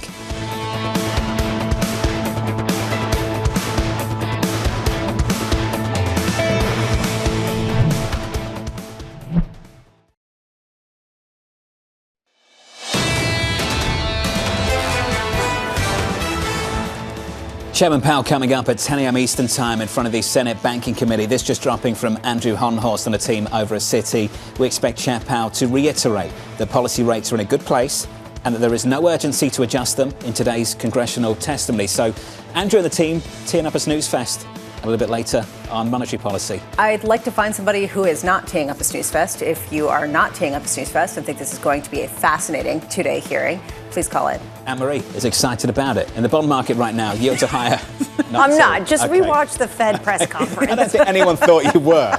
Up by 3 basis points, but thanks for clarifying. The 10-year, 452.92. Under surveillance this morning, more tariffs on the way. We're going to be meeting over the next 4-week period. We'll be talking about other subjects like cars. We'll be talking about drugs and pharmaceuticals. We'll be discussing chips, all which will bring in a lot of jobs into our country. Cars is going to be a very big one and a very important one. and America is going to be stronger than it ever was before. There's more to come. Here's the latest. President Trump ordering 25% tariffs on imports of steel and aluminum from all countries. Trump indicating the tariffs could be expanded to impact a range of key sectors. Joining us now from the nation's capital is Bloomberg's Tyler Kendall. So, Tyler, let's start with the latest. The key date for this announcement, I believe, is March 12th. What is the potential for carve-outs? That's a conversation we've had all morning. What's the president said? Right. Well, good morning, John. We know that President Trump says no exceptions or exemptions, though, as you've been discussing. He did leave open the door for Australia potentially here, citing how they import a large amount of U.S.-made aircraft. But as you said, March 12th is really that date that we're going to be watching to see if any additional calls or visits get added to the White House's docket, to see if any negotiations can get underway. But what is different about these tariff threats compared to previous ones is that they're not necessarily linked to another policy priority for President Trump, such as immigration. Rather, the White House is insisting that this is about rebalancing trade. And what that could mean is that it could make negotiations a little more difficult, particularly as President Trump says that he would like to revitalize these domestic industries. We know that U.S. net imports make up about 4/5 of the aluminum demand in this country, about 1/5 of the steel demand, according to an analysis by Morgan Stanley that we've been citing. And this really is an issue that both sides of the aisle have tried to capitalize on. You'll recall, actually, on election eve, something similar between the two candidates is that they spent some of their final hours campaigning in Pittsburgh, of course, considered to be an epicenter when it comes to U.S. steel production and workers. John, while producers, of course, have largely applauded this move, we'll be watching those manufacturers, particularly those impacted by those downstream tariffs that are now being rolled into this, and whether or not they give us indications on how this will impact American consumers, which could pose politically problematic for President Trump, considering he campaigned heavily on lowering costs. Tyler, yesterday in the Oval Office, Trump said that reciprocal tariffs are also coming. Any color and detail on when we can expect those and what they may mean? Right. Still waiting on details on that. I will say that Bloomberg Economics, for example, said that emerging economies could be most impacted here. And it's interesting to point out that India's Prime Minister Modi will be here in Washington later this week, is expected to meet at the White House. And Bloomberg News already reporting that that India's top importer of oil is already looking at how they could expand U.S. imports of LNG. That's a similar storyline that we saw when Japan's Prime Minister was also here in Washington last week, saying that they would boost imports of U.S. LNG. So what sort of negotiations could already be underway as we look for these reciprocal tariffs that at this point, President Trump says that no one will be exempted from? I did have the chance to speak to one Republican aide that said when it comes to reciprocal tariffs, these aren't necessarily surprising, considering that we saw President Trump float these universal tariffs, and potentially reciprocal tariffs could be used in a way to kind of make good on that campaign threat of across the board impacting multiple countries. He's been very consistent about it, that's for sure. Tyler Kendall from Washington, D.C. Tyler, appreciate it. Stuart Kaiser of Citi is still with us. Stuart, if we go back to the first year of this president's first term, we had this synchronized global growth story led by places like emerging markets. This time around, we've started to see Europe outperform again, a rest of the world story outperform a very dominant US story. I just wonder how much longer that can last, given that the tariff story didn't come until 2018 last time around. So we had the benefit of that not existing in 17. This time feels a bit different. Yeah, the sequencing is definitely different. By the time you were doing tariffs back then, you had already done the tax cuts, so you kind of had that positive kind of story behind you. In terms of European outperformance, I think that has a lot more to do with positioning and sentiment than it has to actually do with fundamentals. European growth hasn't been that great. The earnings growth in Europe is, a fraction of what you're going to get in the U.S. So, I think for European equities to continue to outperform, it really has a lot to do with sentiment and positioning. The positioning seems like it's been cleaned up a little bit. On the sentiment side, obviously, Ukraine has come up as a really big potential kind of driver of that as well. So I think there's still room here, but it's not going to come from fundamentals. It's probably going to have to come from risk premium. How much are U.S. equity traders pricing in the risk of tariffs? It's priced. I think it's viewed as, as Amber said, this is ongoing. This is going to be something that happens. Our various tariff baskets have, kind of either sold off or rallied, depending on how you want to look at it. And now they're just kind of in a holding pattern. So I think, the base case coming into me, I thought people were assuming a 10% across the board tariff or something that looked like that once you sort of measured all the pluses and minuses. Week after the inauguration, everything seemed really good. Markets rallied. Then the next week you got, I think, bigger than expected tariff announcements, which really disrupted positioning. So there's an assumption there will be tariffs. I think people initially were hoping it would be better than feared, and now I guess they're really just not too sure. So, well, and when you say not too sure, I was looking at this Bank of America research piece that came out this morning, and the big question was, is policy uncertainty underpriced? And I was looking at that and thinking, okay, VIX really hasn't broken out. Yes, you're seeing gold reach record highs, but the market has been fairly sanguine.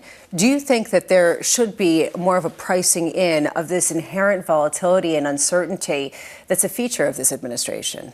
Not necessarily, to be honest with you. I think what the market is doing is pricing it very locally. You know, there's a premium price for Powell and CPI tomorrow. There's a lot of risk priced in for NVIDIA.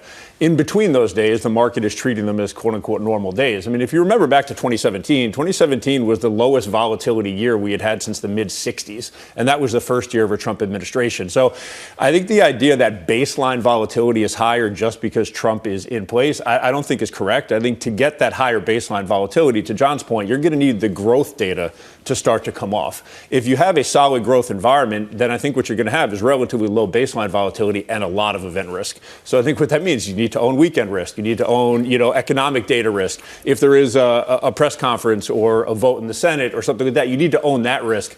But day to day, I don't necessarily think it's going to be higher volatility unless the growth stuff starts to crumble. What does the Fed do with this if they're going to continuously also live in this state of uncertainty? How do they consider cutting, even if the economy is slowing?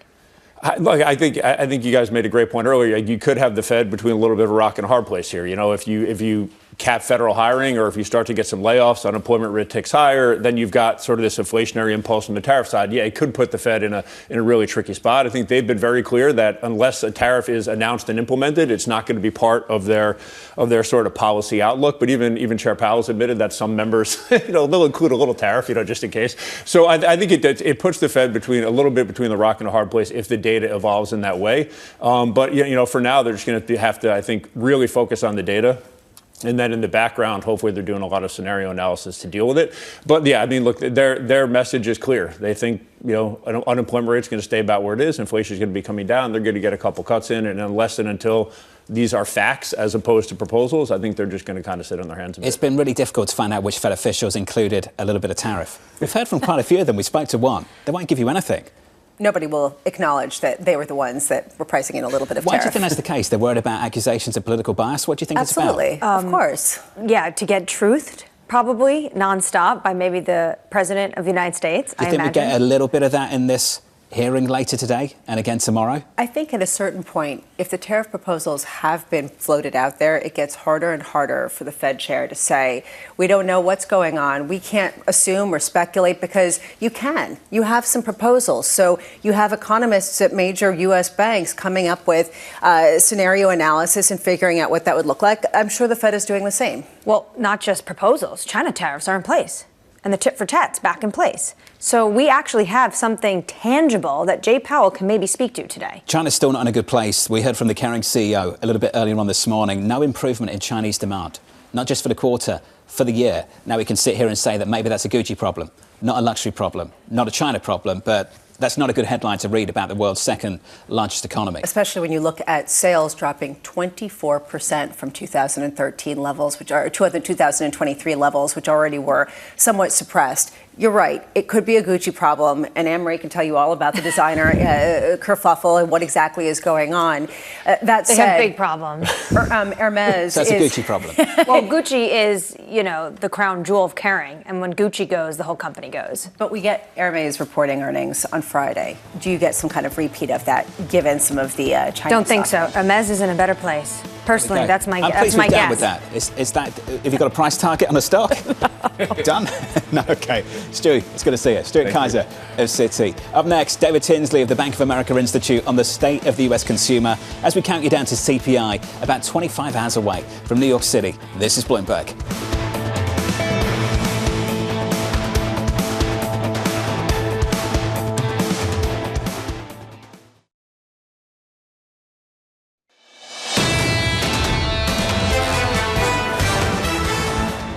Just a little bit softer this morning on the stock market. We're down 1/3 on the S&P 500. On the Nasdaq, we're negative by 0.5. On the Russell, we're down by 0.7 with 2 hours until the opening bell. Let's get you some morning movers with Manus Cranny. Good morning, Manus. Jonathan, could be a day in which we actually pay attention to tariffs. Here we go. Phillips 66. Elliott mounting their assault on Phillips 66. They already had a position. They've now built that to $2.5 billion. This is Elliott really reaching into the energy sector. Simplify the board. Deliver. They want to push Phillips 66 to deliver, do better. They targeted $3 billion of asset sales. You've only done 2. It's like a school report. Do better, or indeed, Elliot will push you. Meta, you talked about this exhaustive 17 sessions, 17% in 16 sessions, the longest winning streak. It's broken this morning. This one stock has delivered the longest winning streak on the Nasdaq since 1990. It's doing a Jack Welch, cutting the bottom 5%. Roll it over, have a look at Coca-Cola. 55 cents is what they made. That beat the streak. 3.5 month high on the stock this morning. They raised prices by 9% in the quarter. So we're obviously scaling back at McDonald's, but you'll never script on your Coca-Cola. John. Manus Cranny, thank you, sir. The stock is up by 3.4%. You noticed the same thing?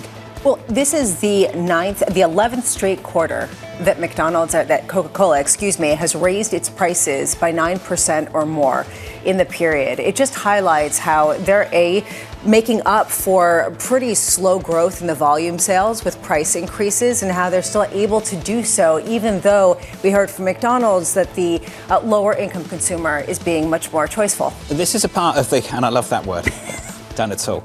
This is a bigger part of the tariff conversation. If the exporters don't take it on the chin, if we find out that this is going to end up with a company that's got to sell on to the end consumer, and they can't ultimately pass it on to consumers, and they've got to put it through margins and then cut costs elsewhere, and then it goes into labour and bad things happen. This is the question we're asking. Are we knocking on the door of the limit of consumer price tolerance or not?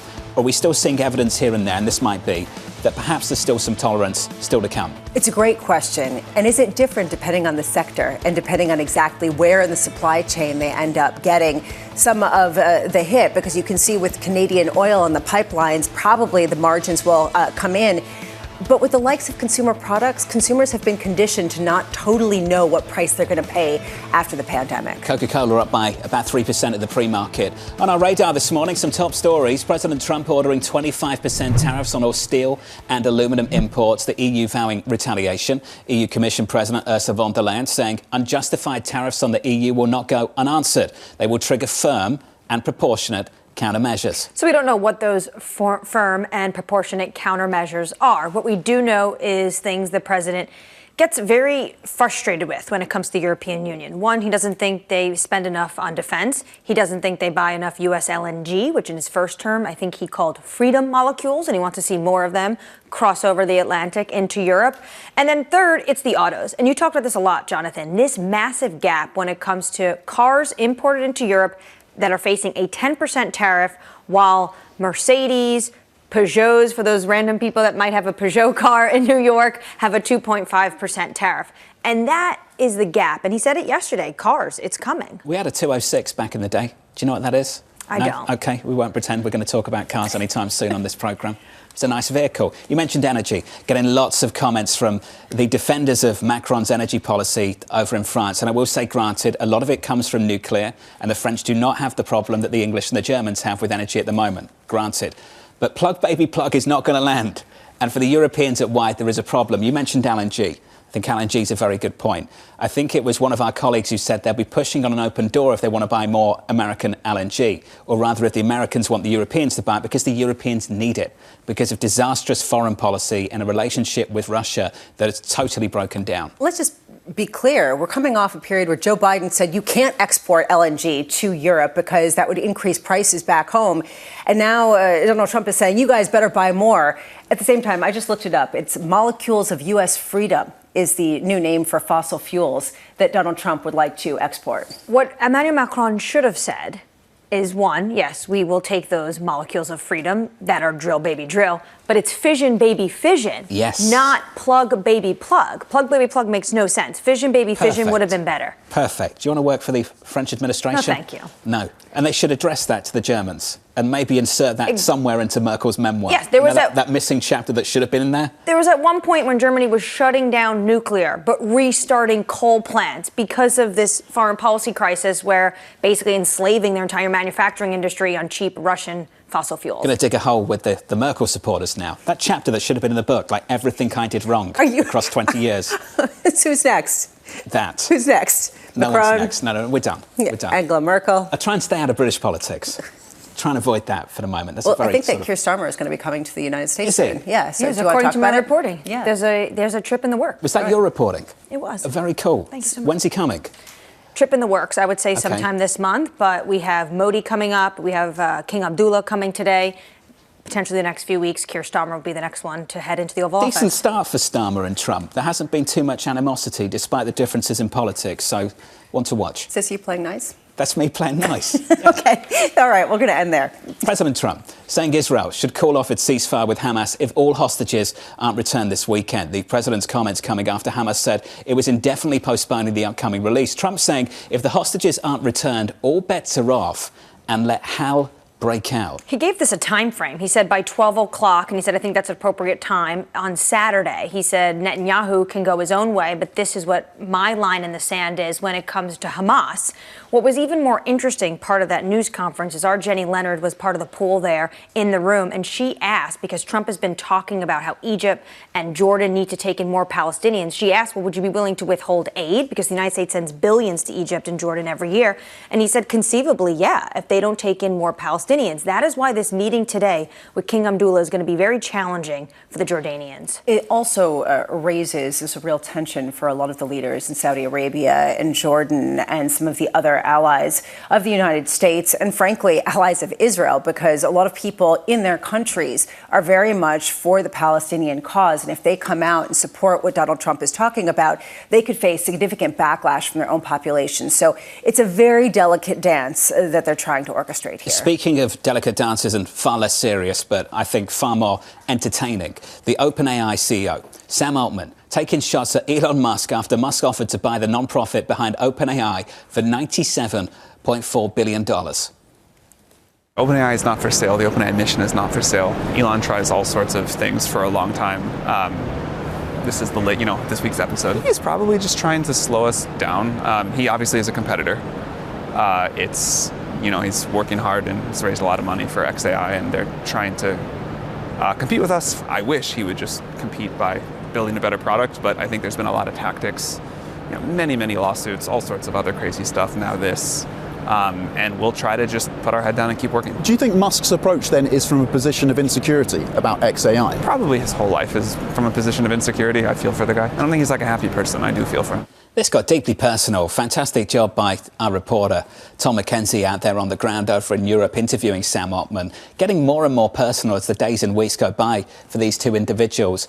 He was pressed in that conversation by Tom about Elon Musk's close relationship with Donald Trump, the president, and if it's something that he should be worried about. And he basically responded, I'm not, but maybe I should be. Yeah, well, or not, because think about what happened at inauguration. Elon Musk was there clapping, taking videos and selfies behind Donald Trump at the Capitol in the rotunda.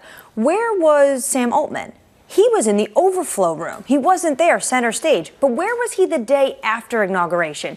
In the Roosevelt room, standing next to the president announcing Stargate, something that I imagine Elon Musk would have loved to have been a part of. Still very much on the inner circle, that's for sure. Look out for the full interview on Bloomberg.com, and of course, if you are a subscriber, on the Bloomberg terminal as well. Elsewhere, the US consumer in focus ahead of CPI data due out tomorrow. David Tinsley and the team over at Bank of America writing, we saw some chills in January's consumer spending, but saw no serious shadows. Spending per household was up a solid 1.9% year over year. I'm pleased to say that David joins us now. David, welcome to the programme. Let's talk about the consumer in America and some of the headwinds that we thought would be in the data over the first month of this year. We had the LA wildfires. We had a very cold snap across the East Coast through January as well. David, do you see that in the data at all? We do. I mean, what we see is that on the month, card spending dropped 0.4% over the US as a whole. But when you look across the regions, it was the South where we had particularly cold, chilly weather, which saw the biggest drop. That was down 0.9. Not so much of a story in the West. That was actually pretty much flat. But I think, basically, the dip in consumer spending in January is more or less a weather story. And if you look past that, I think we're still in pretty good shape. David, do you see any shadows hovering over the creditworthiness of an increasing number of consumers at a time where they're eating into their savings and you're starting to see on the margins credit card delinquencies creeping up? Well, we do see cost pressures, which do affect, a lot of consumers and then obviously acutely some consumers in particular. So in the report today, we're focusing on auto loan repayments. And the price of used new cars has risen a lot. Obviously, the loan charges, the interest rates are well up on where they used to be. And payments across all generations, they're rising upwards of 5% year on year. Bit firmer for younger millennials, I guess, as they kind of trade up in terms of their car they're owning. So there are those pressures away from cards, away from card spending. And I think, that is part of the story that for just some households, that's a little too much. But by and large, the household sector is in good shape. Are you getting the sense, David, that a lot of consumers are pulling back if prices go up to a certain degree, that they are feeling a bit more strapped, and you're not going to see the kind of acceptance that you saw in 2022, for example, or 2023, when it came to some of the price hikes going around? Well, that's a good question, and we're going to keep looking for that. I would say right now the answer is there's not a lot of sign of that. So we did see an increase in grocery spending out in our data in January. And obviously we've seen so many stories around coffee, juice, orange juice, eggs, of course. So there are these cost pressures out there. And then, of course, tariffs adds a dimension in that story as well. And in the surveys, we've seen some consumers, really flagging price pressures particularly in durables and cars. So I think it's not obvious we're seeing that in the hard data yet, but we're certainly looking closely from here. Yeah, you say no chills, no serious shadows. At some point, then, what do you consider the tariffs to be? Because we see some American consumer sentiment, like University of Michigan, saying there is a little bit of concern about maybe inflation ticking up because of things like tariffs. Yeah, quite right. I mean, there is some concern over inflation ticking up. I guess what I'd say is, the US labour market is in pretty good shape across all generations. Earnings growth, after-tax earnings growth in our data is solid, growing at, sort of upwards of 3% year on year or so. So I'm not dismissing, the risks out there, and the tariff situation is confused and confusing for us and for consumers, no doubt. But I think right now, until that crystallises, that risk crystallises, consumer spending looks pretty solid. David, you alluded to this. I just want to finish on it. Credit stress, of course, rates are staying higher for a whole lot longer. Do you see any signs of credit stress emerging anywhere, maybe beyond the auto sector? Well, I'd point to what, the New York Fed publishes there, and we have seen this rise in delinquency rates that the New York Fed cites for cards and for autos and stuff. So there are, around the picture, elements of credit stress. But I think for consumers as a whole, strong labour market growth, elevated savings and deposits, that's still translating into solid spending growth. So I think by and large, the situation is solid. Let's hope it holds up. David, appreciate your time, sir. It's good to see you. David Tinsley there of the Bank of America Institute out of London this morning. We've all been surprised by how well this has held up over the last few years. The fact that we got interest rates to where we got them, we've only come back down 100 basis points, and still we're only talking about pockets of credit stress. We were thinking about way more than pockets of credit stress if rates had to stay this high for this long. We have to go back to what happened during the pandemic, which was essentially a terming out of U.S. consumer and corporate debt, and all of that debt being transferred to the government balance sheet, right? I mean, that was essentially what happened, which made the economy a lot less interest rate sensitive. It raises a question about whether, going back to this whole idea of restrictivity, are we seeing restrictive rates at a time where consumers are managing through and Coca-Cola can raise prices by another 9%? How much longer can we do this for? Apparently longer, based on what we're hearing. Equity futures right now in the S&P, negative by 0.25%, with an update on stories elsewhere. With your Bloomberg Brief, here's Danny Berger. Hey, Danny. Hey, John. Despite President Trump's insistence on zero exemptions for newly imposed tariffs on steel and aluminum, one country may get a carve-out. Australia's Prime Minister, Anthony Albanese, says that he made the case for an exemption in a phone call with Trump and says that the president agreed to consider it based on America's trade surplus with Australia. Elsewhere, the Trump administration has ordered federal prosecutors to drum their case against New York City Mayor Eric Adams. A memo sent by a high-ranking DOJ official claims the case against Adams was politically motivated. Adams was charged with accepting illegal campaign donations and taking luxury travel upgrades from Turkish nationals. He has pled not guilty and denied any wrongdoing. Coffee prices have climbed to a new record high as supply concerns continue to grow. Prices have more than doubled over the past year with tighter supplies from top grower Brazil. Roasters are warning that prices for consumers could jump in the coming months. And that's your brief. John. Danny, thank you. Our columnist Javier Blas has done a fantastic job over the last few months covering that story, so check out his work if you can. On X, on Bloomberg.com, and of course on a Bloomberg terminal. Up next on the programme, the EU snaps back. I am certainly looking to see if kind of Europe is willing to do this. One of the big concerns that I hear from them is that maybe they offer up something and then Trump embarrasses them, which is absolutely part of the negotiating strategy. Kit Juckes of SocGen joins us on the other side from New York City. This is Bloomberg.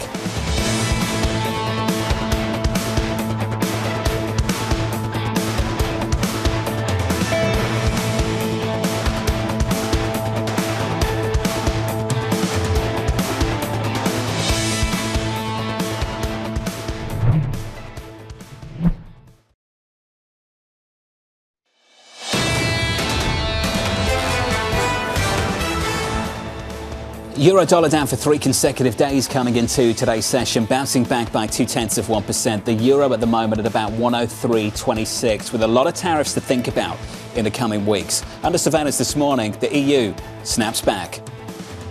I am certainly looking to see if kind of Europe is willing to do this. One of the big concerns that I hear from them is that maybe they offer up something and then Trump embarrasses them, which is absolutely part of the negotiating strategy. If a country makes a deal, can they actually see Trump follow through with this, or does he come on top and do something different, which makes it hard to want to be the first one that lines up and tries to do something to stop this? So here's the latest this morning. The European Union vowing a response to President Donald Trump's 25% tariff on steel and aluminum imports. European Commission President Ursula von der Leyen saying, quote, unjustified tariffs on the EU will not go unanswered. They will trigger firm and proportionate countermeasures. On this and more, Kit Juckes of SocGen joins us now. Kit, welcome to the programme, sir. Let's talk about this, the tariff war, and how much this is putting a lid on the euro and the FX market at the moment, from your perspective. There's no doubt it's just something else putting the lid on it. We don't have enough growth. We don't have enough political momentum, whatever the right term for that is, here, and we have interest rates that are going to go on falling. But the biggest thing of all, frankly, is the growth differential between Europe and the United States. It's not getting smaller at this point in time.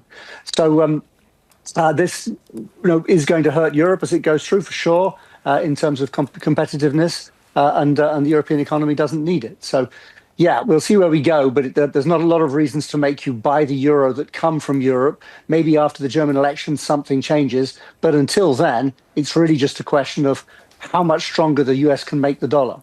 Which is ultimately the real question, Kit. And we saw that steady march upward, stronger at the end of last year, but it's faltered. The strong dollar trade has faltered in the past month or two. Part of this is just because people are worried there is no more oxygen left up at the top. Is that your view, too, that we're kind of bumping up the limits of dollar strength?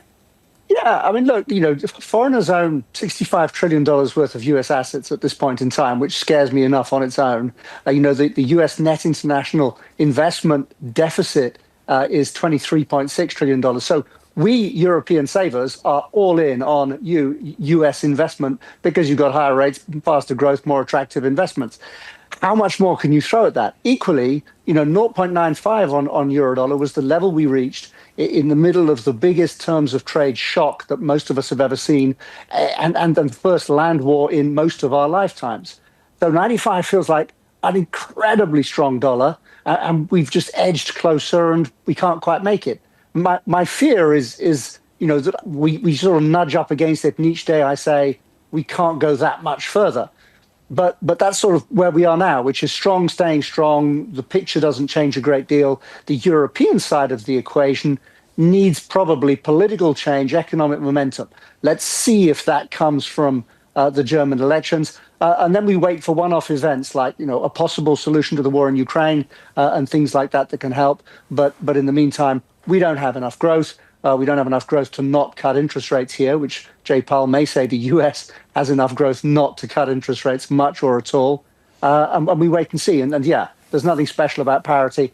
but we are just kind of, trading in a very, very, very low range for the euro. So treading water as we await some sort of shift in the narrative on one side of the Atlantic or another. How much as a currency strategist are you focused on gold as sort of the other part of this story? I bought my wife another gold necklace for Christmas because this is just so much thing to. I don't own enough gold. I don't come close to owning enough gold.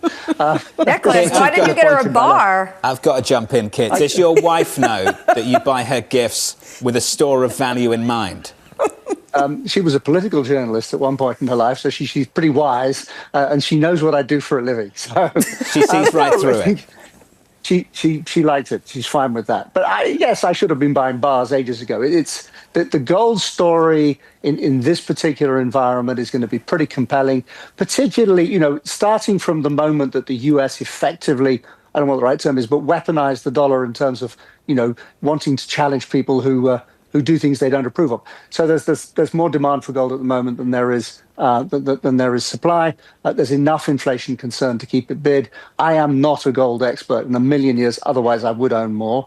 But yes. Well, Kit, you have another chance at getting your wife maybe a bar this Friday for Valentine's Day. But I would love to know, from your perspective, the upper range of where we could see euro-dollar trade if there was a swift response to ending the Ukraine war, especially as we have the Munich Security Conference and we have Keith Kellogg going over to Ukraine.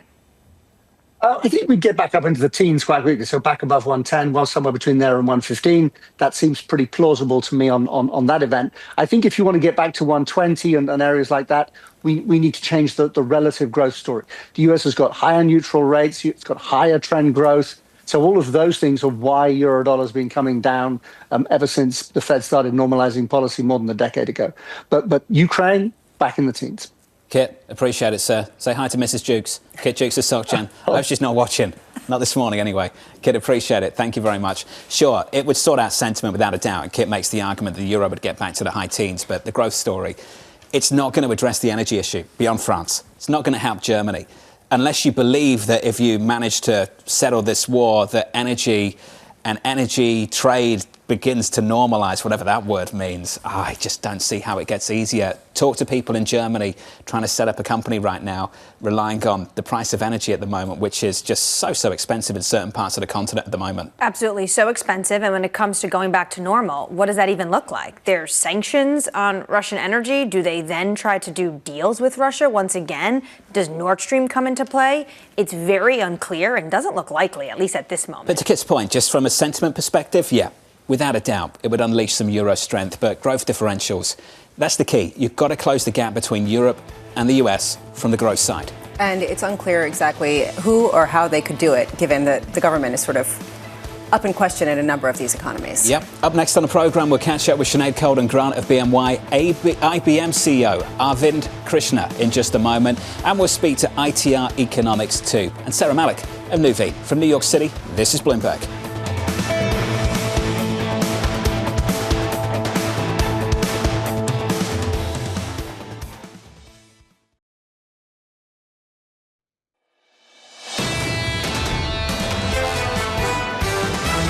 Ultimately, stocks have been a bit unsteady over the last couple of weeks, so volatility certainly is part of that discussion. We are a little concerned that there might end up being some negative economic effect because of all this uncertainty. The good news is that not only has the market been fairly resilient, but the breadth within the market has been quite impressive too. The U.S. is still front and center, so I think staying as domestic as possible is going to work. We could see investors step back a little bit. That might give you an opportunistic time to come into the market, a time to really kind of step in to that weakness. This is Bloomberg Surveillance with Jonathan Ferro, Lisa Abramowicz, and Annmarie Hordern.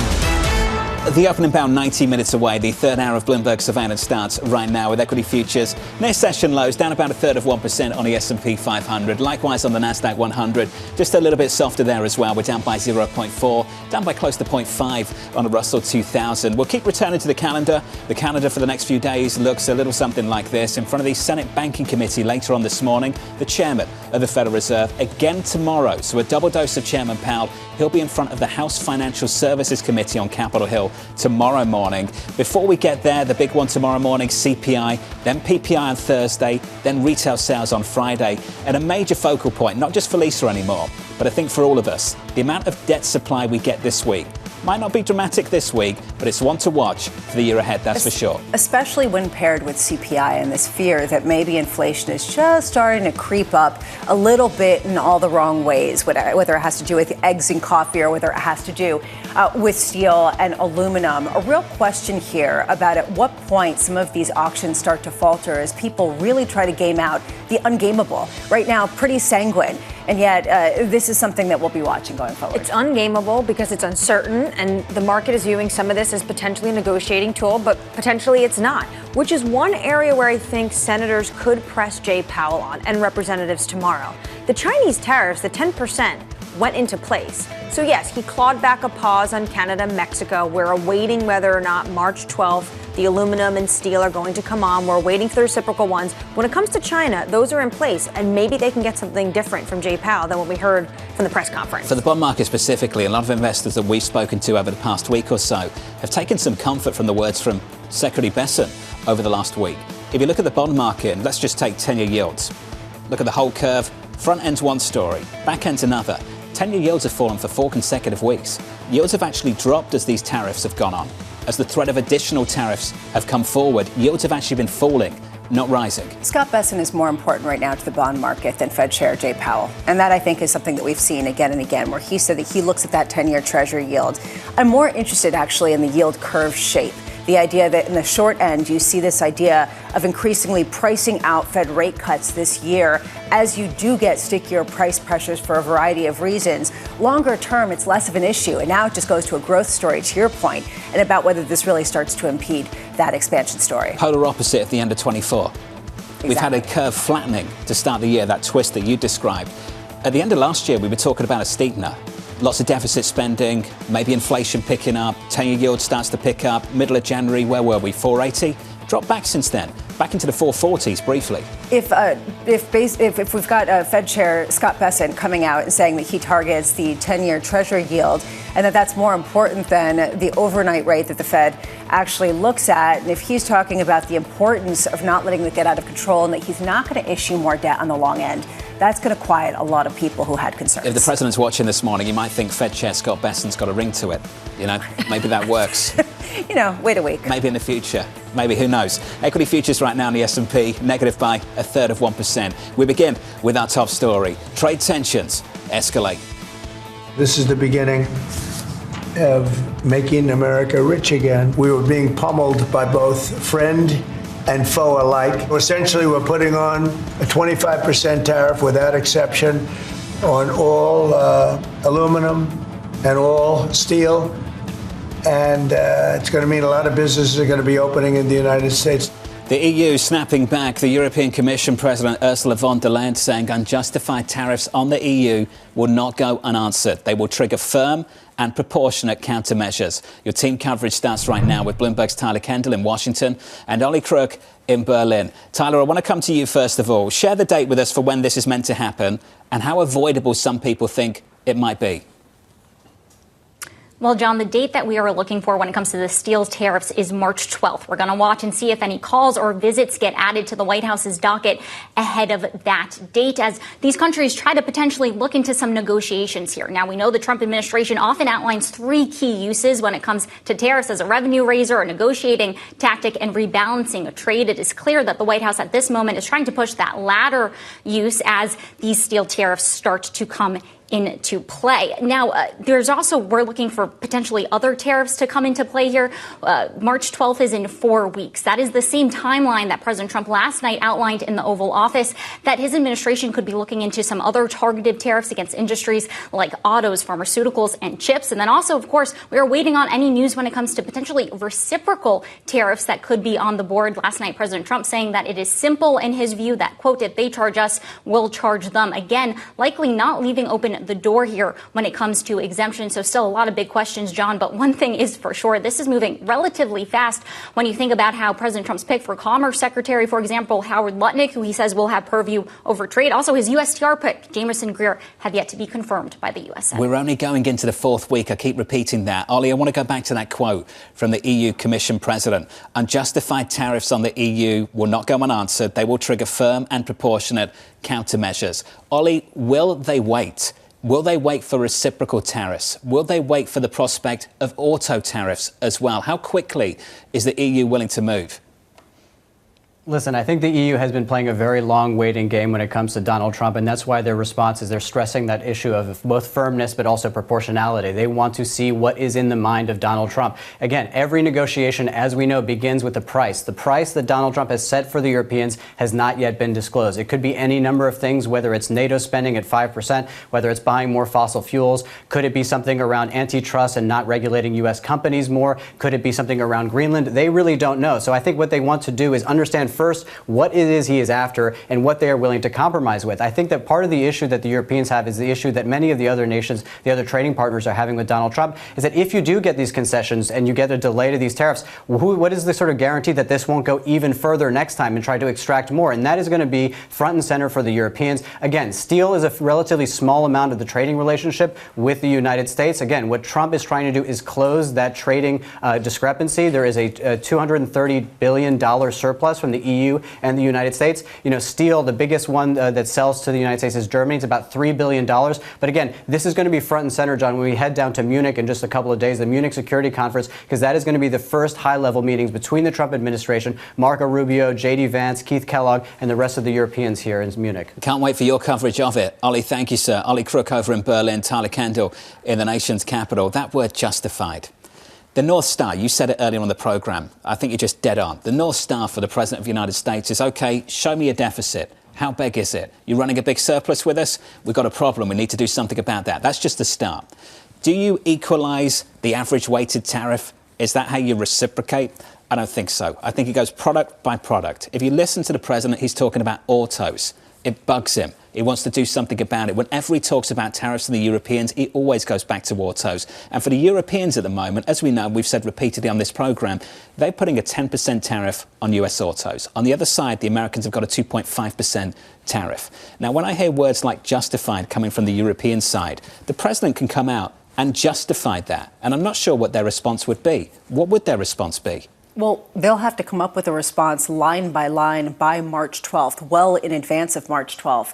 The time frame is very short to get some sort of agreement if they're going to go line by line and come up with some new agreement and then figure out how to implement it at a time where you need to change shipping lanes. You need to understand how to increase production. You need to understand who's going to sell those vehicles. There's a whole ecosystem that goes around selling any product that has to get beefed up in order to meet some of the requirements that might be necessary for some of the provisions. There is scope for negotiation. It's not all bad news. There's one obvious place, and it started as soon as the President won a second term. LNG.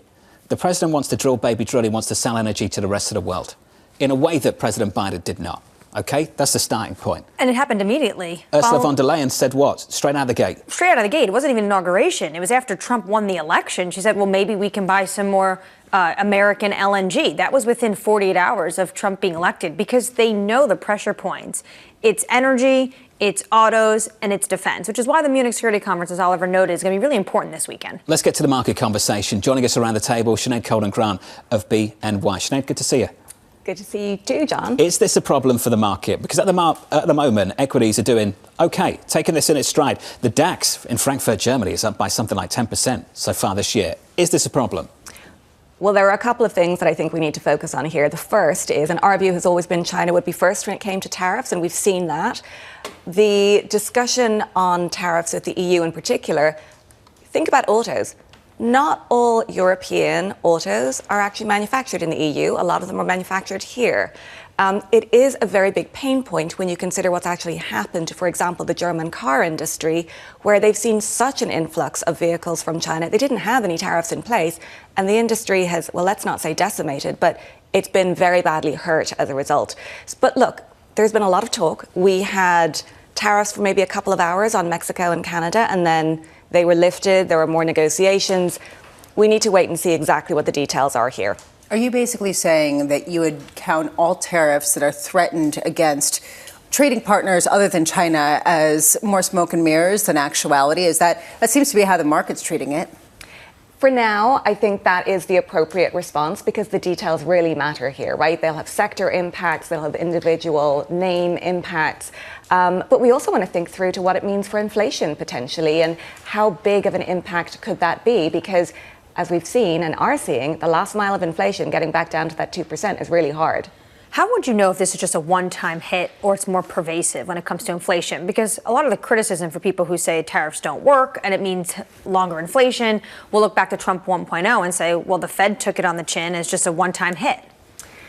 It's complicated. So there are a couple of things that can temper the impact. The first is last time round, we actually saw individual companies decide to take the impact of tariffs in their profit margin. So that's one way it can be dampened. We've got a pretty strong dollar that immediately mutes the impact. And then lastly, if consumers start to buy more domestically produced goods and you see that substitution effect, then the impact of tariffs is lessened. We've covered a lot of ground in the last few minutes or so. Chairman Powell, absent from the conversation for the last 15 minutes. What are you expecting from him on day one and then again on day two? Is this a big event for you? Look, we always listen to what Powell says because sometimes it's not what he says, it's what he doesn't say. The thing that we're really interested in is any commentary around how they're thinking about the timing of cuts. Because, look, they still do have an easing bias. They're going to be more data dependent. And tomorrow's CPI print is going to be really important because, look, a lot of companies just raise prices in January. True. In some ways, maybe tomorrow's more interesting once we get that CPI report and then we hear from him in front of the House. How he characterizes it and exactly what the metrics are, what the benchmark is for them to feel confident enough to cut rates. Does he essentially indicate that rate cuts are becoming a more remote possibility in 2025? I'm not going to criticise everyone in the House, but sometimes the questions in the House are of a different calibre to the questions that take place in the Senate. So we've been to the French upper chamber and there's a lower chamber for a reason. All I know is that we've insulted the French leader, no. the German leader. Not insulting everyone in the House. But then the House, a different caliber. A different caliber. Yes, well, it's look. Chairman French Hill is going to take issue with this tomorrow. No, he's a good friend of mine, and I've got a lot of time for the chairman of the House Financial Services Committee. I'm just talking about the pet projects. Other individuals in the House that have pet projects. Exactly. And so you start asking him about, one program in this town. Yeah, they want to make a YouTube video. Right. And then, send out to constituents. And we all agree. It'll get much worse as we get closer to the midterm elections. So this might be a good one. We'll see. Sinead, Colton, Grant of BNY. Sinead, appreciate your time. Thank you. Let's get you an update on stories elsewhere. Here's your Bloomberg Brief with Danny Berger. Hey, Danny. Hey, John. President Donald Trump has officially pardoned disgraced ex-Illinois Governor Rod Blagojevich. In 2008, Blagojevich was accused of turning Illinois' government into a money-making operation for himself by trying to sell the U.S. Senate seat vacated by former President Barack Obama, amongst other things. He served 8 years in prison before Trump commuted his sentence during his first term. The president also made comments about his vice president. Trump told Fox News that he's not ready to name Vance as his successor, saying it's too early to make such a determination. He said Vance is very capable and that he's done a fantastic job so far. A group of investors led by Elon Musk offered to buy the nonprofit that controls OpenAI for $97.4 billion. OpenAI CEO Sam Altman responded on Musk's X, saying, "No, thank you." Speaking to Bloomberg earlier this morning, Altman fired the latest shot in the war of words between the two. Probably his whole life is from a position of insecurity. I feel for the guy. You feel for him? I do, actually. I don't think he's like a happy person. I do feel for him.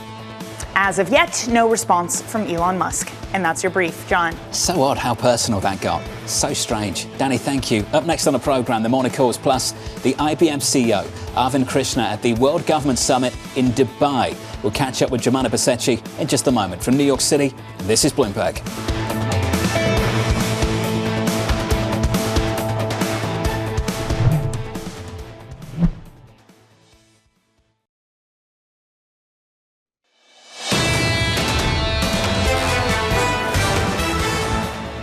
Equity futures a bit softer. We're down by a third of 1% on the S&P 500. The opening bell 1 hour and about 13 minutes away. Let's get you some morning calls. First up, JP Morgan cutting its price target on Dow to 150, citing concerns around increasing margin pressure. That stock's down 1%. Your second call from Citi raising its price target on Walmart to 120, saying it expects fourth quarter earnings to beat expectations after a strong holiday season. That stock is up by 1/3 of 1%. And finally, Oppenheimer initiating coverage on IBM with an outperform rating, expecting double-digit revenue growth in its software portfolio. That stock is up about 1/4 of 1%.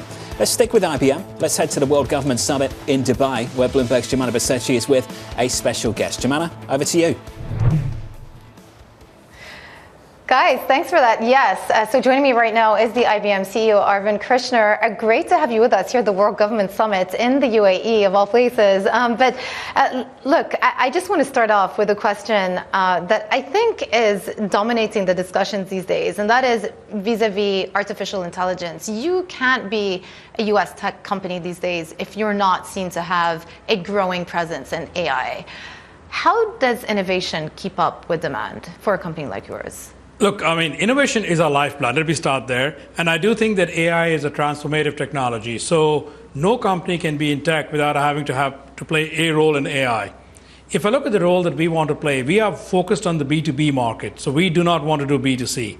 So B2B means you've got to take advantage of an enterprise's private data. Here's a shocking statistic. Only 1% of enterprise data has found its way into any form of AI model so far. So that is the unlock that we want to do.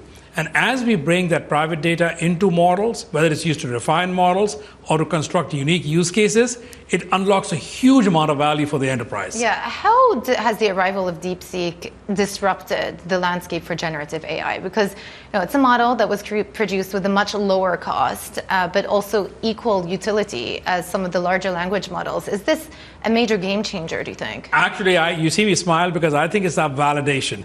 We've been on this point for a long time that you do not have to spend so much money to get these models.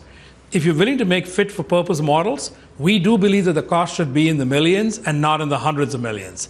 And so how do you begin to distill models down to smaller sizes, get them unique for a purpose, and then run them at 2 to 3%, so 30 times cheaper than the big models, but as accurate and as good for a domain-specific task? Do you think that, therefore, there could be a day of reckoning for some of these big tech companies spending billions and tens of billions, even $100 billion on CapEx spending plans these years? That's probably beyond my ability to compute. Is it a day of reckoning? But I can tell you that we're going to find that the usage is going to explode as the cost comes down. So maybe there's enough quantity increase that all of it maps out in the right way. Yeah, you've always been a big supporter of open source models. And I just wonder in the case of DeepSeek, whether that actually served as a reason for the disruption to take place. Would we not have seen a DeepSeek come to the market had there not been open source models? No, I don't believe so. Because there are enough large models that people are building, not in the hundreds, but definitely in the tens. And it's hard to imagine that there's an ecosystem which doesn't have a large model to start from. Look, ideas tend to spread. This has been true for 2,000 years. People have written about this. Once there's an idea, it gets penned down, the idea spreads. Once an idea spreads, smart people everywhere can copy it. Yeah. Let me ask you a question about regulation. I started off the interview asking you whether innovation can keep up with demand. Do you think regulation is actually keeping up with the innovation that we're seeing in artificial intelligence? I'll actually go the other way around. Too much regulation early stifles innovation and then doesn't allow those companies and those nations where the regulation is heavy to succeed. We can always look at the example. I think that the EU is very good at lots of things, but sometimes the over-regulation is an inhibitor on innovation. And I think we should balance that. I think that balance is incredibly critical. And I talk about precision regulation as opposed to sort of blunt force regulation. Yeah. So be precise and take a risk-based approach where only the most risky activities are regulated. So in AI, that becomes the use cases. So yeah, be more careful around life or death activities, but allow innovation in customer service, in productivity for your programmers, in terms of what we're going to do around improving the customer experience, but maybe be more careful in life or death activities. Yeah. Let me just ask you another question, which is also very important in the context of tech innovation, and that is the rise of quantum computing.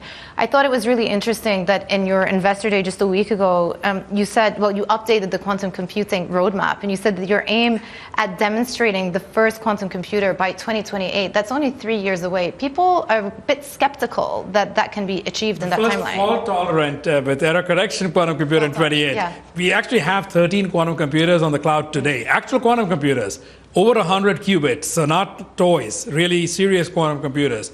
But we believe we're going to be on the roadmap to do that by 2028, and that is a commitment that we did make. But I also believe that quantum computers are going to unlock a lot of value. We think about $500 billion worth of value for our customers by the end of this decade. That's exciting. Materials, climate change, carbon sequestration, better fertilizers, better batteries. Exciting areas. Yeah. Do you feel that because the world is so focused on one thing at a time, and this time, it's generative AI, we're perhaps not focusing enough on how quantum computing is actually going to disrupt our day-to-day lives? What are we actually looking at in a few years' time? We can do our work, and when we get there, it'll be a moment, and that moment is going to be important. Our customers are pretty focused on it. We have 280 people, different companies and organizations who work with us on algorithms. The state of Chicago, Illinois in the United States just announced the National Quantum Algorithmic Center, where multiple universities, startups, large companies, national labs all play a role.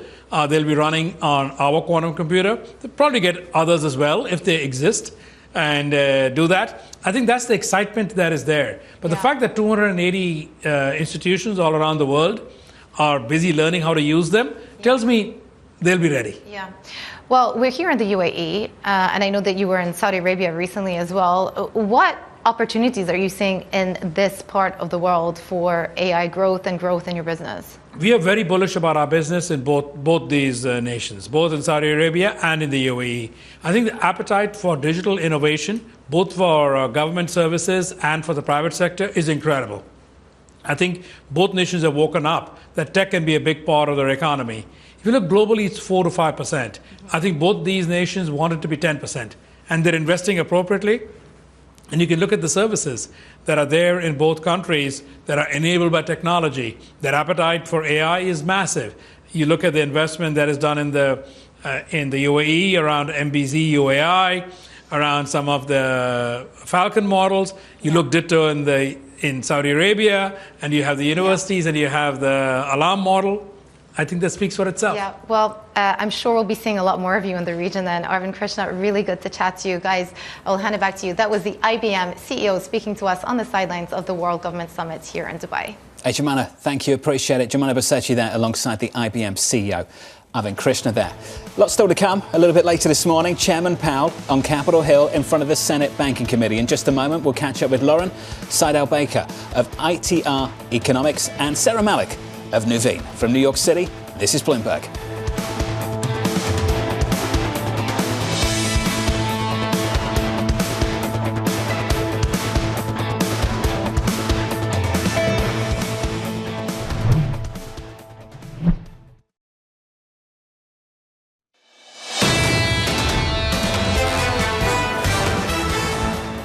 $60 minutes until the opening bell. Equity futures at the moment just a little bit softer. We're down by 0.4% on the S&P. If you check out the Nasdaq 100, we're down there by 0.6. With some movers going into that opening bell, let's cross over to Manus Cranny for more. Morning, Manus. Jonathan, good morning. You've got a nice bid for Phillips 66, the oil services company. Here you've got Elliott that took a chunk out of BP. Yes, a sizable position. Today they're putting more pressure on Phillips 66. Deliver. We took a stake in you at the end of 2023. You made us promises. Step up, deliver to the plate. Step up and deliver the $3 billion worth of cuts that you promised. Coca-Cola, 55 cents, double nickel on the earnings. Stock is up 3.5%, 3.5-month high, raising prices by 9%. Nobody's looking cheap in the Coca-Cola shelf. Kellogg's, where are you on your cereal? Do you go brand or not? Right now, Kellogg's deliver a much better earnings per share on an adjusted basis, 42 cents.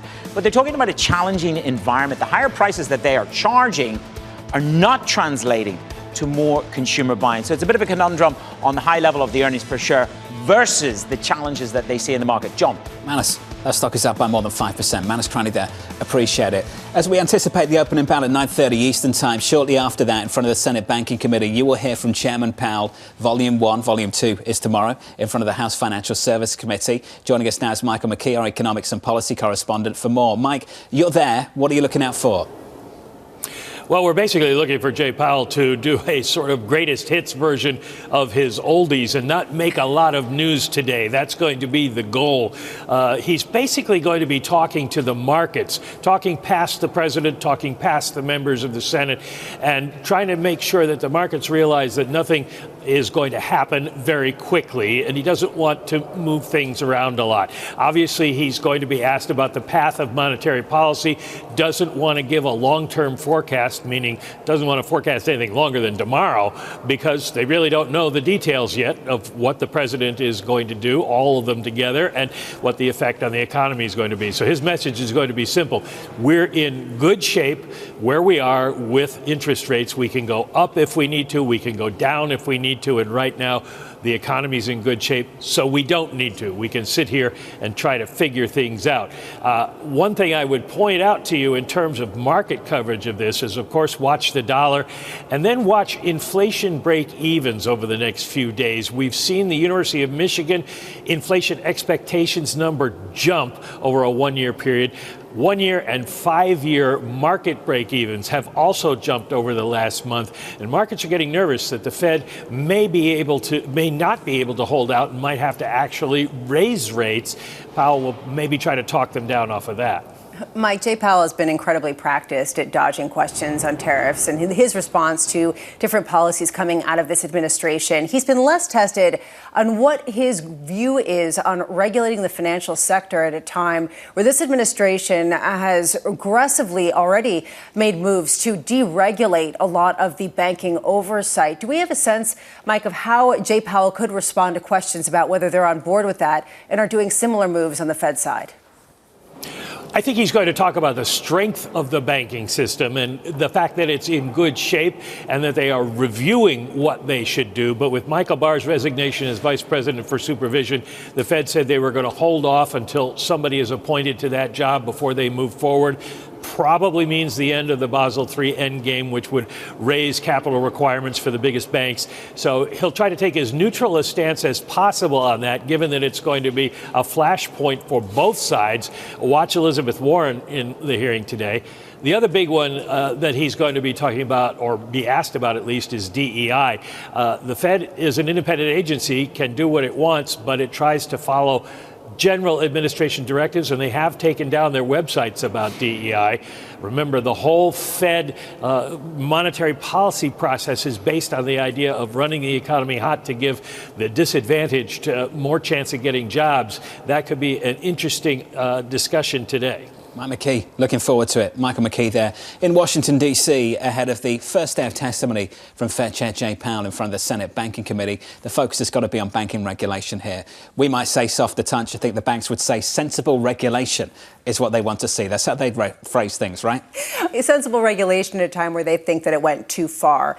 That said, some of the moves that we've already seen from this Trump administration have been far beyond what anyone expected, including, at least temporarily, dismantling the Consumer Financial Bureau of Protection. So a real question here about whether the Fed will lean into that kind of vibe. A bank regulation, one focus, inflation, another. Lawrence Saidel-Baker of ITR Economics weighing in on the inflation data this week, saying this: much of the recent rise in price levels has been driven by high shelter costs and sticky inflation. On the service side, fundamental economic factors point to an upcoming rise in inflation in the back half of 25 and maybe beyond. Lauren joins us now for more. Lauren, good to see you.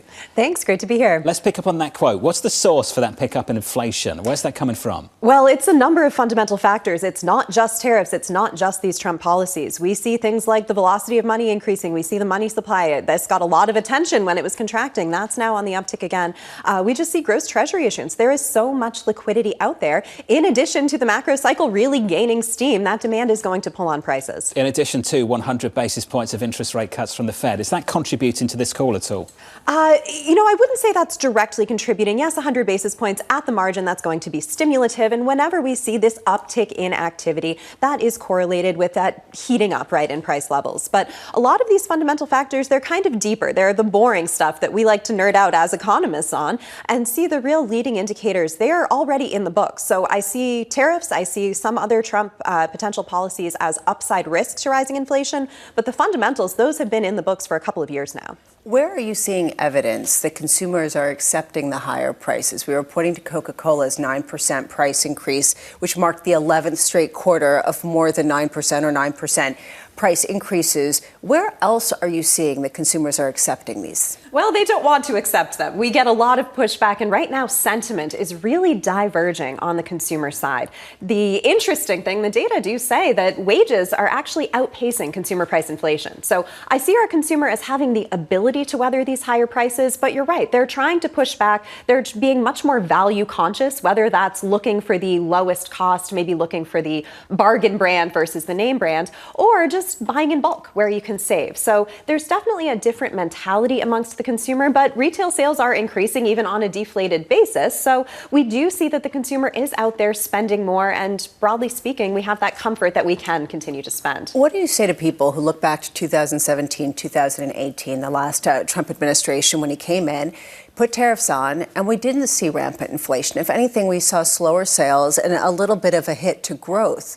Why isn't that going to be the logical consequence of a whole host of these different proposals? So tariffs, I do not expect, to be absolutely clear, that the day tariffs are put in place, we see that full price impact on imports. Now, what we saw during 2018 is, first of all, some front running, and we certainly see that today. These tariffs have been very well signaled, so importers are getting ahead of them, bringing in steel, aluminum, whatever else it may be.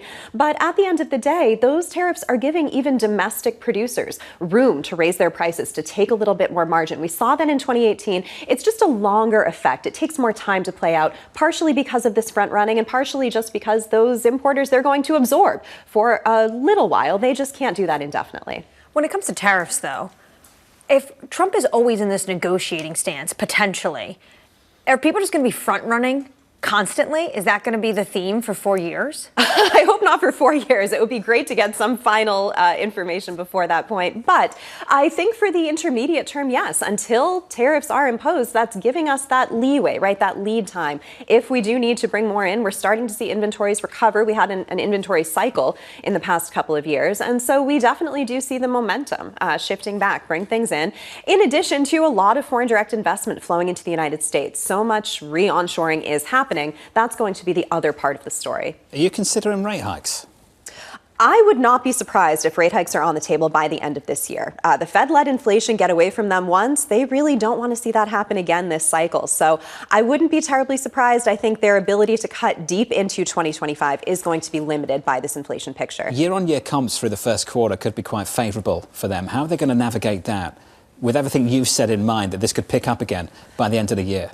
Well, the Fed, they don't always lead the cycle, so I think they could be responding. They'll never jump on just 1 month of data or even 1 quarter of data. Let me jump in then. When do you think the wake-up call actually is? Let me put it that way. There's when do you no think the penny threshold. drops? There's no threshold. There's no panic. But I think by mid-year, again, it's going to be several quarters of that kind of consistent grind and inflation higher. Lauren, it's good to see you. Appreciate it. Lauren Saidel-Baker there of ITR Economics on the outlook. Not the first time we've heard the prospect of a rate hike maybe being in store later this year. I'm thinking about your question, which is what's the trigger point? What's the wake-up call for the Federal Reserve to even put that back on the table, which would be hugely disruptive to markets, certainly according to positioning right now. And it goes back to Scott Bessent and that 10-year Treasury yield, especially with the amount of debt that the U.S. government has. If that starts to get away from the Fed, you can watch the space. I'm guessing that there will be some real action taken. The focus is still on tariffs. Yes. I think for a lot of people on the street, the focus will shift to taxes pretty quickly once that conversation picks up and builds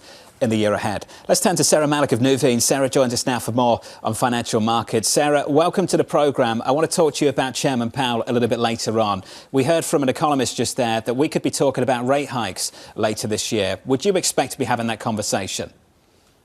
Well, I wouldn't take rate hikes off the table, but right now we are expecting for about 1 to 2 rate cuts this year. I mean, what markets are hoping is for the dust to settle on tech and also tariffs. So if we're starting with technology, the concern here over tech earnings is the amount of spending that companies are doing on artificial intelligence and the impact that we've seen from DeepSeek and the lower cost there. And I think markets are nervous. Are U.S. tech companies overspending on artificial intelligence, and will we get the return on investment from that? On tariffs, the questions are around, is this a negotiation tactic? Are we going to have retaliation? And who's going to bear the burden of the higher cost of tariffs? I don't think it's just a negotiation tactic. I think we are going to see some retaliation. And I think producers and consumers will bear the cost of higher tariffs. And the question, of course, around that is, what does that mean for inflation? If you look at history, tariffs tend to cause a one-time bump in inflation. Whether or not the Fed will look through that is yet for us to find out.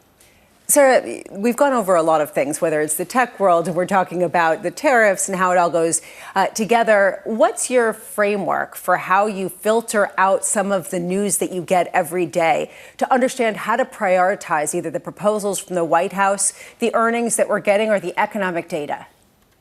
Well, first we focus on fundamentals, and looking at fourth quarter earnings, we're wrapping up earnings season and they're growing 12% year over year. So the U.S. economy does remain strong, but then you have to look at valuations. And here's an interesting tidbit for this year that I think most investors didn't expect. European markets are outperforming U.S. markets. So why is that? Well, we know European markets are cheaper, but that's because of the tech trade. Europe has much less exposure to tech, and tech has struggled this year. So you're seeing EU outperform the U.S., and that's also due to U.S. valuations. So we need to be conscious of the fact that U.S. markets are trading at a 20% premium. You might say that's deservedly so because of the strength of our economy. But going forward, of course, we have to think about this sticky inflation. What does that mean for the Fed? Can the economy continue to chug along with higher tariffs? Also, thinking about two other factors from the administration, taxes and deregulation, which are pro-growth for the U.S. So areas that we're looking at that we like are small caps. Small caps in the U.S., I think they'll perform better with tax cuts that are more positive for the U.S. economy, and deregulation should open up the M&A markets. That's good for small caps. So looking at those areas of the world where there's valuation support and fundamental support, I think that's going to be increasingly important this year. That's a pretty controversial call, Saira. We've had a lot of people come on the show and say that they really don't like small caps because they have a narrow pathway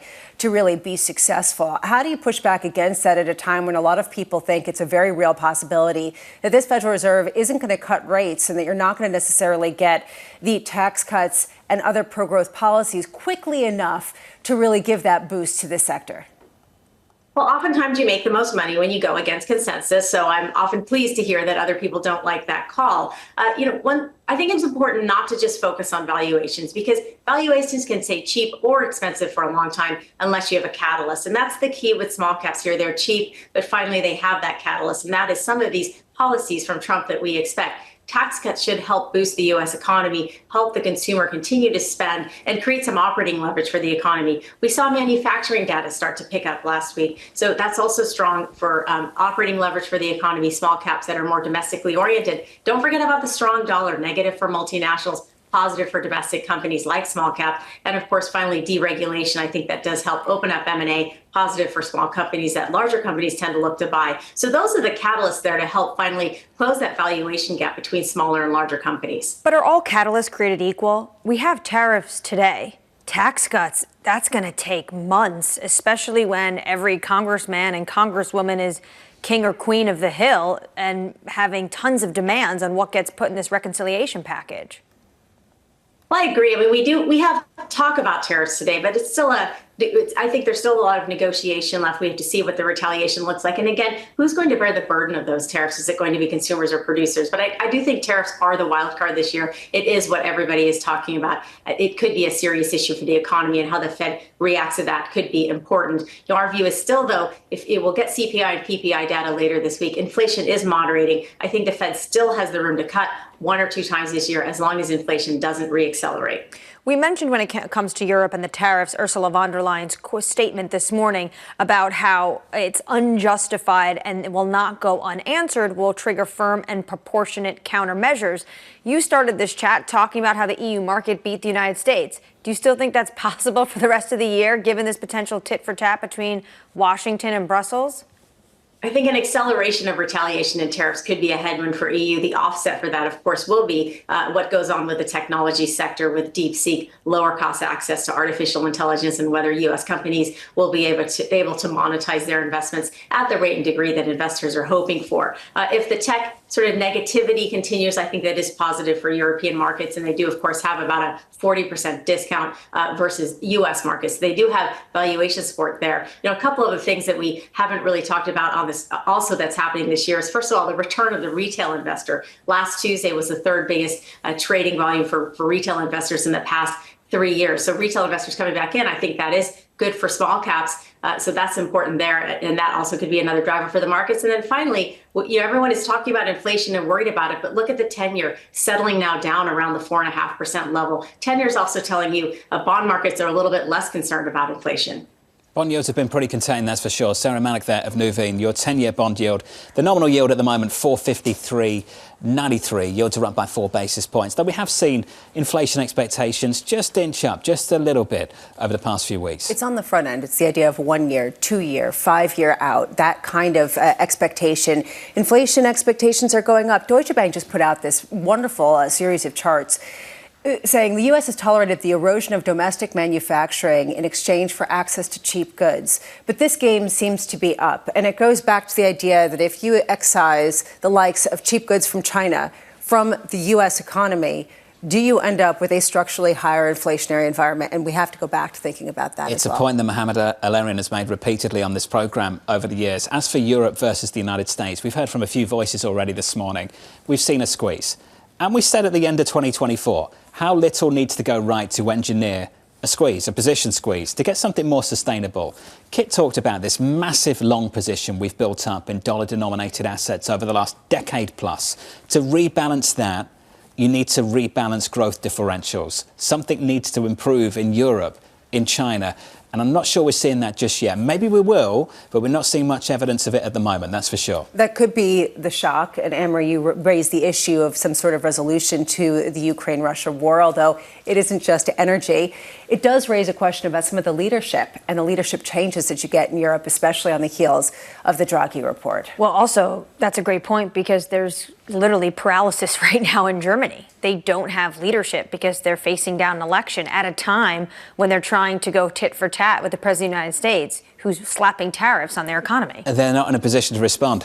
The euro at the moment, 103.18. Just about positive. It's pretty much unchanged on the session. Let's get you an update on stories elsewhere this morning with your Bloomberg brief. Here's Danny Berger. Hey, Danny. Hey, John. Speaking of tariffs, President Donald Trump has ordered a 25% tariff on steel and aluminum imports. The tariffs will go into effect on March 12th and will also include finished metal products.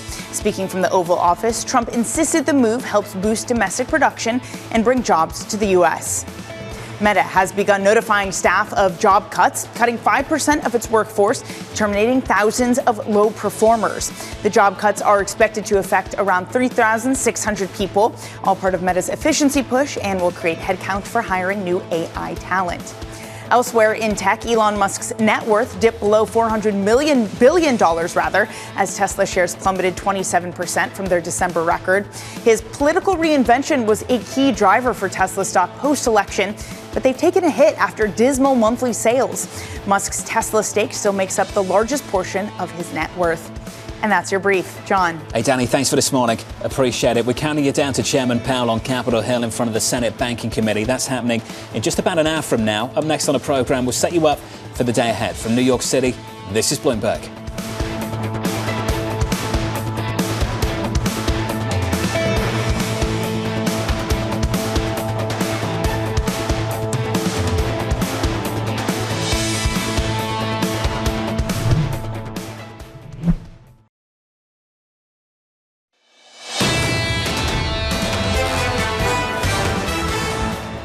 The Cleveland Fed president with some things to say, Beth Hammack.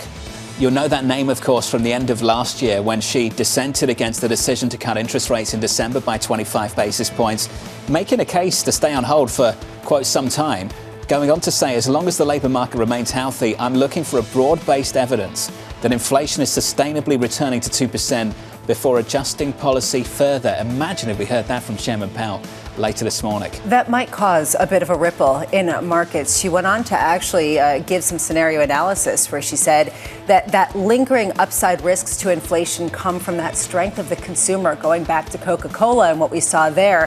How much is this just bolstering the hawkish view, which is that they don't need to cut maybe for the rest of this year? Chairman Powell, the one to watch a little bit later this morning. In about an hour from now, you'll hear from the Fed chair, kicking off his two-day congressional testimony. Tomorrow, the next stop for us is CPI. Tomorrow morning at 8:30 Eastern Time. Thursday, PPI and another round of jobless claims. On Friday, U.S. retail sales, plus the Munich Security Conference kicks off as well. Expect plenty of headlines from that. The Vice President, J.D. Vance, set to attend. Joining us from the nation's capital in Washington is Bloomberg's Tyler Kendall. Tyler, we've had a conversation with you all morning about the prospect of additional tariffs and whether some countries, some companies can secure a carve-out. Have we found one nation that might be in luck? Well, John, we might have the White House confirming this morning that President Trump did hold a call with his Australian counterpart. In a readout, the White House said that the pair discussed this idea of expanding defense industrial capacity, also addressing what they called, quote, mutually beneficial trade, as well as concerns about competing with China. That's important, considering that we know that a senior administration official told reporters last night that part of these steel tariffs went into place in a bid to curb what they called alleged efforts by China to circumvent some tariffs. But it remains to be seen whether or not this will officially go into place as an exemption for Australia. But at the end of the day, President Trump has said that this all comes down to trade deficits, which is why Australia might be in luck here. We know that President Trump is looking to revitalize what he says is this domestic manufacturing base. But it does remain to be seen if that could go against some of his other campaign priorities, particularly as we watch for any inflationary impacts that could come ahead of that March 12th, the deadline for these tariffs to go into place. Tyler, appreciate it. Looking forward to your coverage a little bit later. Tyler Kendall there of Bloomberg. In the nation's capital, some countries will be able to negotiate this away. Other countries, some continents, might struggle. Yeah, so if they have a trade deficit with the United States, if the U.S. has a surplus with them, like Australia, potentially they have a very good bargaining hand when it comes to maybe negotiating this away. For others, namely the European Union, which Trump said last week they've been a, quote, atrocity, it's not going to be negotiated away easily. And actually, I think it's just going to get worse when he talks about reciprocal tariffs. Which is the reason why I actually think it will be interesting to see how Fed Chair Jay Powell responds to how this weighs on his view of policy. You were talking about the Cleveland Fed president, Beth Hammack. She talked about tariffs, and she said it is appropriate in light of tariffs to be patient with policy. Given the recent history with elevated inflation, the risks to the inflation outlook appear skewed to the upside. This is not a neutral stance. This is one that does not speak to any accommodation or easing anytime soon. I think we found one, didn't we? One of those officials that incorporated tariffs into their outlook. I mean, I think we might have found one. Maybe this wasn't back in December, but you know. Possibly. Coming up tomorrow, Lisa Shallard of Morgan Stanley, Congressman French Hill of Arkansas. We'll catch up with Anastasia Amoroso of iCapital and Mohammed Al-Erin of Queen's College, Cambridge. A stacked program as we count you down to CPI tomorrow morning. From New York City, this is Bloomberg.